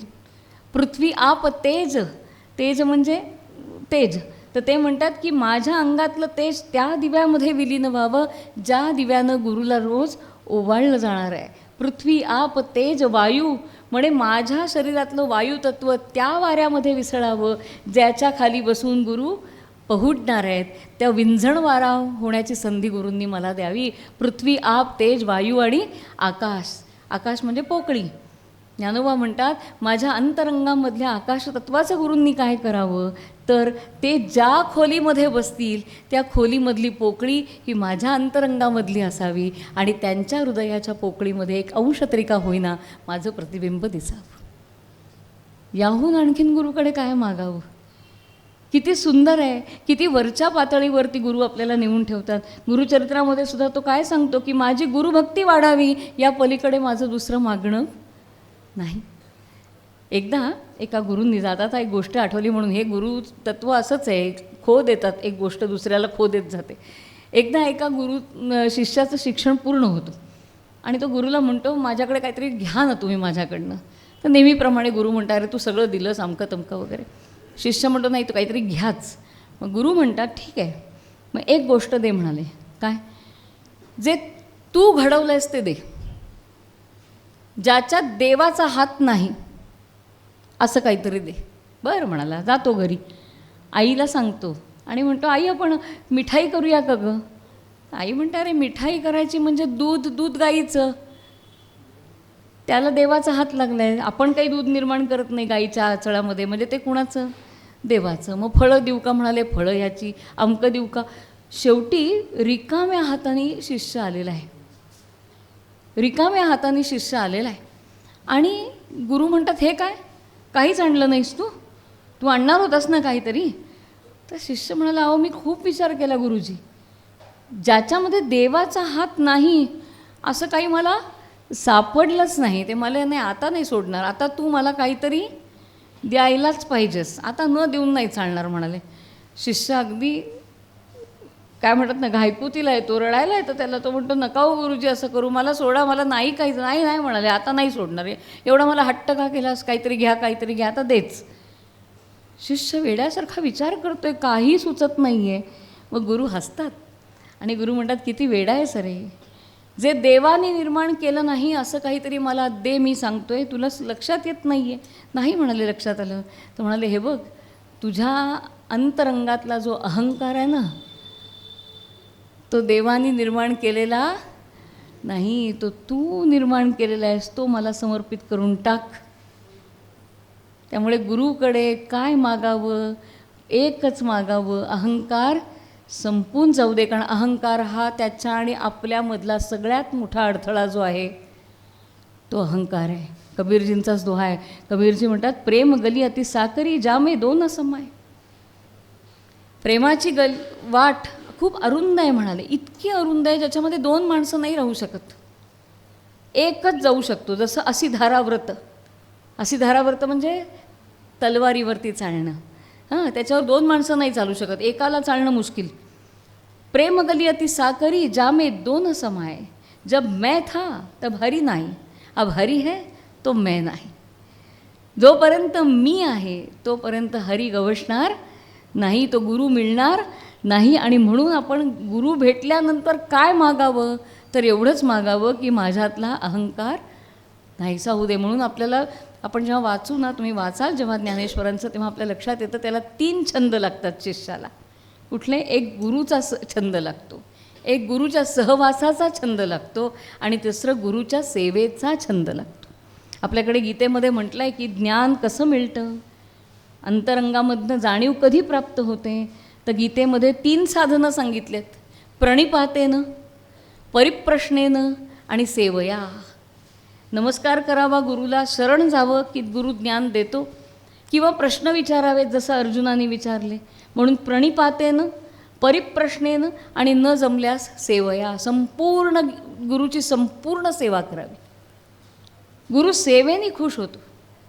अगदी मोठी मोठी माणसंसुद्धा बघावं, एवढंच कशाला, रामायणामध्ये जेव्हा परशुराम समोर उभे राहिलेत, राम आणि सीतेचा विवाह झाला आहे, सगळ्या भावंडांचा विवाह झाला आहे, सगळी मंडळी राजे बिजे आता अयोध्येला परत निघाले आहेत, म्हणजे वरात निघालेली आहे अयोध्येकडे मिथिलेवरनं. आणि वाटेत कोण भेटलं आहे? परशुराम भेटले आहेत. परशुराम भेटल्यानंतर दशरथ अस्वस्थ झालेला आहे. का? परशुरामाची प्रतिज्ञा होती ना, पृथ्वी निक्षत्रिय करीन, आणि यांचं कुळ क्षत्रियाचं आहे. आणि परशुराम एवढा मोठा धनुर्धर किंवा तो हे चालवणारा, सगळी शस्त्र उत्तम चालवत होते परशुराम. त्यामुळे दशरथ अस्वस्थ झाला आहे की आता काय. परशुराम म्हणतात तुम्ही कोणी नको आहेत मला, राम कुठे आहे बोला. राम समोर येऊन उभे राहिले. तरुण कोवळा रामचंद्र, नुकतं लग्न झालेलं आहे असे रामचंद्र परशुरामांच्या समोर उभे आहेत. आणि परशुरामांनी म्हटलं आहे, काय म्हटलं आहे, ऐकलं मी, काय तू ते शिवधनुष्य मोडलंस, ते परशुरामांनीच दिलेलं असतं. हां, ऐकलं म्हणे मी, तू ते शिवधनुष्य मोडलंस. काय म्हणे, ते जुनंच झालं होतं तसं. पहा, ते शिवधनुष्य अनेकांना मोडता आलेलं नाही आहे. तर काय म्हणाले परशुराम, तर तसंही काय होतं म्हणाले, जुनंच झालं होतं म्हणाले. या विष्णू धनुष्याला लावून दाखव प्रत्यंच्या. रामचंद्रांनी विष्णू धनुष्याला प्रत्यंच्या लावण्यापूर्वी परशुरामांना संपूर्णपणे लीन होऊन नमस्कार केलेला आहे, त्यांचं गुणवर्णन केलेलं आहे आणि म्हटलं आहे तुम्ही माझ्या गुरूंचे मित्र आहात आणि म्हणून माझ्या गुरूंसारखेच आहात, मला वंदनीय आहात, मला पूजनीय आहात, असं म्हणून ते इतके लीन भावाने त्यांच्याशी बोलले आहेत की त्या क्षणीच परशुराम विरघळलेत. त्या क्षणीच परशुराम विरघळलेले आहेत. आणि म्हणून आपल्या रामरक्षेमध्ये काय आलं आहे, हृदयम जामदग्न्यजित. जामदग्नी म्हणजे जमदग्नींचा मुलगा परशुराम. परशुरामाला ज्याप्रमाणे अतिशय सेवाभावानं, अतिशय नम्र भावानं रामचंद्रांनी परशुरामांचं हृदय काबीज केलं, तसं हे रामचंद्रा माझ्या हृदयाची काळजी तू घे, असं रामरक्षेमध्ये म्हटलेलं आहे. त्यामुळे सांगितलं आहे काय की फक्त गुरूंना नाही, आपल्याहून मोठ्या असणाऱ्या माणसाशी कायम नम्रत्वानीच वागावं, तर त्याला तुम्ही सहज त्याच्या प्रेमाला जिंकून घेऊ शकता. तसं आपल्याकडे सांगितलं आहे, प्रणिपातेनं, परिप्रश्नेनं किंवा सेवया. पण आता जाता जाता सांगते बरं का, आजच्या काळातली एक कविता सांगते. अशोक जैन म्हणून आहेत, त्यांच्या पुस्तकात मला ही कविता मिळाली. मूळ कविता हिंदी कुणातरी कवीची आहे, आजच्या काळातल्या गुरु शिष्यांवरची कविता आहे. काय म्हणतात बघा, ते म्हणतात की गुरु अंथरुणावर पहुडलेले, गुरु अंथरुणावर पहुडलेले शिष्याला म्हणाले, बाळा बघ ना बाहेर पाऊस पडतोय का, बाळा बघ ना बाहेर पाऊस पडतोय का. शिष्य म्हणाला, गुरुजी ते मांजर आत्ताच आलाय बाहेरून, पहा त्याच्या पाठीवर हात फिरवून, असेल ओलं तर समजा बाहेर पाऊस पडतोय म्हणून. काही वेळांनी गुरुनी दुसरं काम सांगितलं. म्हणाले, बाळा तेवढा मालवणारे दिवा, बाळा तेवढा मालवणारे दिवा. शिष्य म्हणाला, गुरुजी डोळे घ्या मिटून, गुरुजी डोळे घ्या मिटून आणि समजा की दिवा टाकलाय मालवून. काही वेळांनी गुरुनी तिसरं काम सांगितलं, बाळा तेवढा दरवाजा तरी बंद कर. काही वेळांनी गुरुनी तिसरं काम सांगितलं. म्हणाले, बाळा तेवढा दरवाजा तरी बंद कर. शिष्य एकदम उत्तरला, गुरुजी थोडा तरी न्याय करा, गुरुजी थोडा तरी न्याय करा. 2 कामं मी केली, तिसरं काम तुम्ही करा. हे आजच्या काळातलं वर्णन आहे, हे अतिरंजित आहे असं नाही आहे सुदैवानी अजून, पण तथ्य काहीतरी आहे नक्की, म्हणून कवीला असं म्हणावंसं वाटलं. आणि कुठे आपले आचार्योपासनं आणि कुठे आधीचे गुरु आणि शिष्य आणि कुठे हे. मी म्हटलं तसं त्याला काही इलाज नाही, त्याला युग बदललं, काल बदललं, कालाय तस्मै नमः. काळानुसार अनेक गोष्टी बदलत जातात, तसं गुरुशिष्य परंपरासुद्धा बदलत गेलेल्या आहेत. त्यामुळे हे सगळ्यात महत्त्वाचं. शेवटच्या 1-2 मुद्दे मांडते आणि माझ्या वाडीला विराम देते.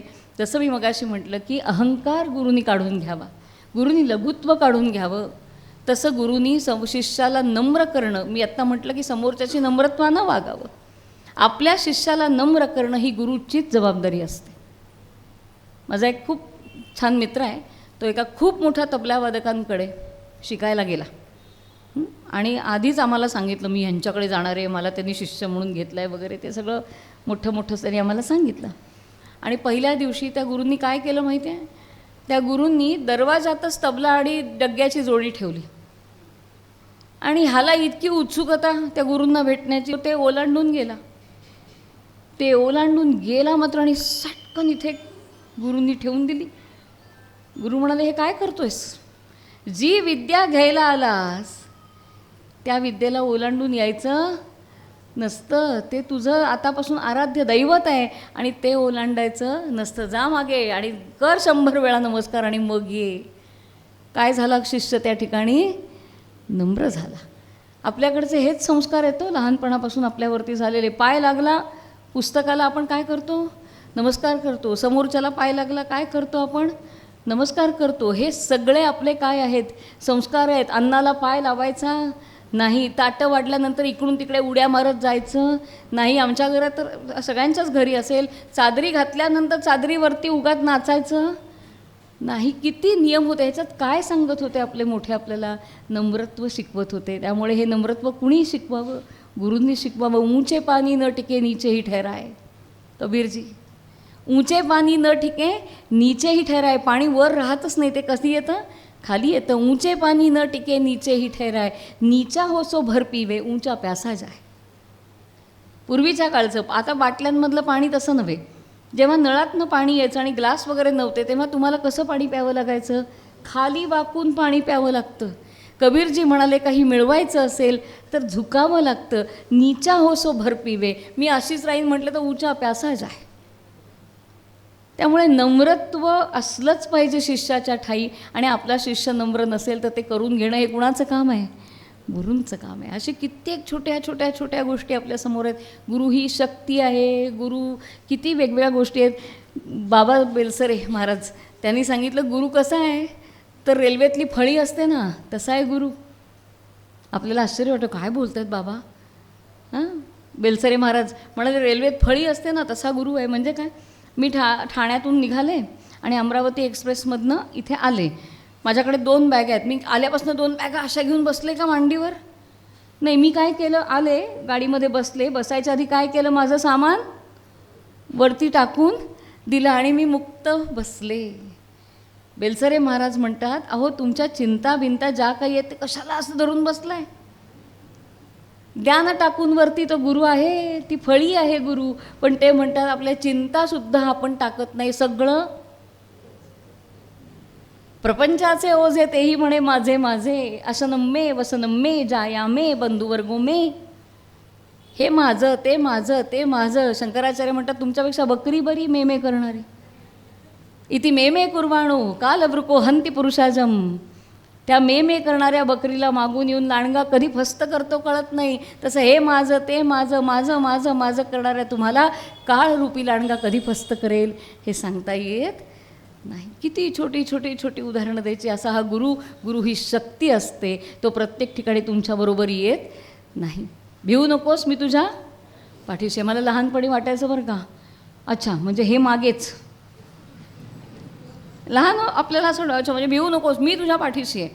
मग तुम्ही कुठे उभं राहायला पाहिजे? हे बरं, हे आपल्या मागेच. आता कळतं की कुणीतरी ठामपणे पाठीशी असेल तर पुढे जाता येतं. गुरु ही पाठीशी उभं राहणारी शक्ती आहे. असे हे सगळे गुरु. त्या गुरुबद्दल किती बोलावं. त्याला स्वल्पविरामही मला आता देता येणं अवघड झालं आहे. पूर्णविराम देणं ही फार पुढची गोष्ट आहे. पण स्वल्पविराम देणंसुद्धा अवघड झालं आहे. कबीरांचा एक दृष्टांत सांगते आणि थांबते. कबीरजींनी काय म्हटलं आहे? गुरु कुम्हार शिष्य कुंभ है, घडी घडी काढे खोट. गुरु कुम्हार शिष्य कुंभ आहे. गुरु कसा आहे म्हणाले? कुंभार आहे गुरु. काय करतो? सारखी खोट काढतो, सारख्या थपडा मारतो त्या मडक्यावरती. गुरु तसाच असतो. गुरुला कधीही समाधान होत नाही. 100त 100 मार्क गुरु कधीही देत नाही. हे जरा चुकलं, हे जरा कमी पडलं, हे असं झालं. सारख्या गुरु काय करतो? तुम्ही आता जेव्हा म्हणता, एखादं सूक्त म्हणता किंवा एखादं रुद्रातला किंवा नमक चमक म्हणता, तेव्हा गुरुजी सांगतात अरे अनुदात्त लावायचे, उदात्तमध्ये गेलास आहे की नाही. तुमच्याकडेच सारखं गुरुजी तुम्हाला सांगत राहतात, सुधारत राहतात. का? गुरु कुम्हार शिष्य कुंभ आहे, घडी घडी काढे खोट, तरीही शिष्य त्याला चिकटून राहतो. गुरु कुम्हार शिष्य कुंभ आहे, घडी घडी काढे खोट, तरीही शिष्य त्याला चिकटून राहतो. का? अंतर हात सहार दियो, बाहेर बाहे चोट. त्या गुरुनी, त्या कुंभारांनी आतमध्ये एक आधाराचा हात ठेवला आहे आणि शिष्याला फक्त आधाराचा हात दिसतो. बाहेरच्या थपडा कळत नाहीत किंवा थपडा कळल्या तरी आतला हातसुद्धा जाणवतो. असा शिष्य आणि असा गुरु. कबीरजी एकदा निघाले होते आपल्या घरातनं बाहेर आणि एका ओसरीवरती एक बाई दळत होती. त्या बाईकडे बघून कबीरजी ढसा ढसा रडायला लागले. हे रोजचं दृश्य होतं. सकाळच्या वेळेला बायका दळतात, तशी ती बाई दळत बसलेली, ढसा ढसा रडायला लागले. लोक येऊन विचारत आहेत की काय कबीर, काय झालं? कबीर बोलायला तयार नाहीत, कोण ऐकायलाच तयार नाहीत कबीर कुणाचं. मग कोणीतरी सांगितलं जा त्यांच्या गुरूंना बोलवा, हे काय ऐकणार नाहीत आपल्याला. गुरु आलेले आहेत, रामानंद आलेत. रामानंद बघतात की ही बाई दळतीये, कबीर रडतोय आणि ते हसायला लागतात. लोक आणखीन बुचकळ्यात पडतात, हे काय आहे म्हणाले, शिष्य रडतोय आणि गुरु मन मोकळं हसतोय, हे चाललं आहे तरी काय. शेवटी ते गुरुजी म्हणतात बाई जरा थांबा, तुम्ही व्हा बाजूला, म्हणून त्या बाईंना बाजूला करतात आणि हसतात आणि कबीराच्या पाठीत एक धपका मारतात. आणि कबीर म्हणतात किती वेडा आहेस रे कबीर, या जात्यांमध्ये जसं दाण्यांचं चूर्ण होत आहे तसं तुला वाटतंय ना की जन्म मरण्याच्या तळ्यांमध्ये तुझ्या जीवाचं काय होणार आहे, चूर्ण होणार आहे. आपण प्रत्येकजण त्या जन्म मरणाच्या तळ्यामध्ये दबलेच जाणार आहोत, आपलं चूर्ण होऊन आपण बाहेर पडणार आहोत. आणि म्हणून तुला रडू येत आहे ना, किती वेडा आहेस बघ आता म्हणाले. म्हणून त्यांनी तळी उचललेली आहे आणि त्याचा हलवून हलवून काय काढला आहे, खुंटा बाहेर काढला आहे. त्या खुंट्याला 4 दाणे चिकटलेत. गुरु म्हणतात की बघ कबीरा, त्या तळ्यामधल्या दाण्यांचं जरी चूर्ण झालं तरी या खुंट्याला जे चिकटलेले दाणे आहेत ना, त्यांचं चूर्ण होणार नाही. आणि तू काळजी करू नकोस, तू गुरुरूपी खुंट्याला चिकटलेला आहेस. असा गुरुरूपी खुंटा आपल्या प्रत्येकाच्या आयुष्यामध्ये यावा. आणि मुख्य म्हणजे तो आला तर त्याला चिकटून राहण्याची बुद्धीसुद्धा त्यांनीच आम्हाला द्यावी, जेणेकरून ह्या जन्ममरणाच्या तळ्यामध्ये आमचं चूर्ण होणार नाही, अशी इच्छा महाराजांच्या चरणी अर्पण करते. आणि इतक्या उत्तम श्रोतृ समुदायासमोर आणि इतक्या पावनस्थळी बोलण्याचा आशीर्वाद महाराजांनी दिला, त्याच्यासाठी किती कृतज्ञ असावं. पुन्हा एकदा संपूर्णपणे त्यांना शरण जाते आणि आपल्या सगळ्यामधल्या गुरुतत्वाला वंदन करून माझ्या वाणीला विराम देते. इथेच थांबते. नमस्कार.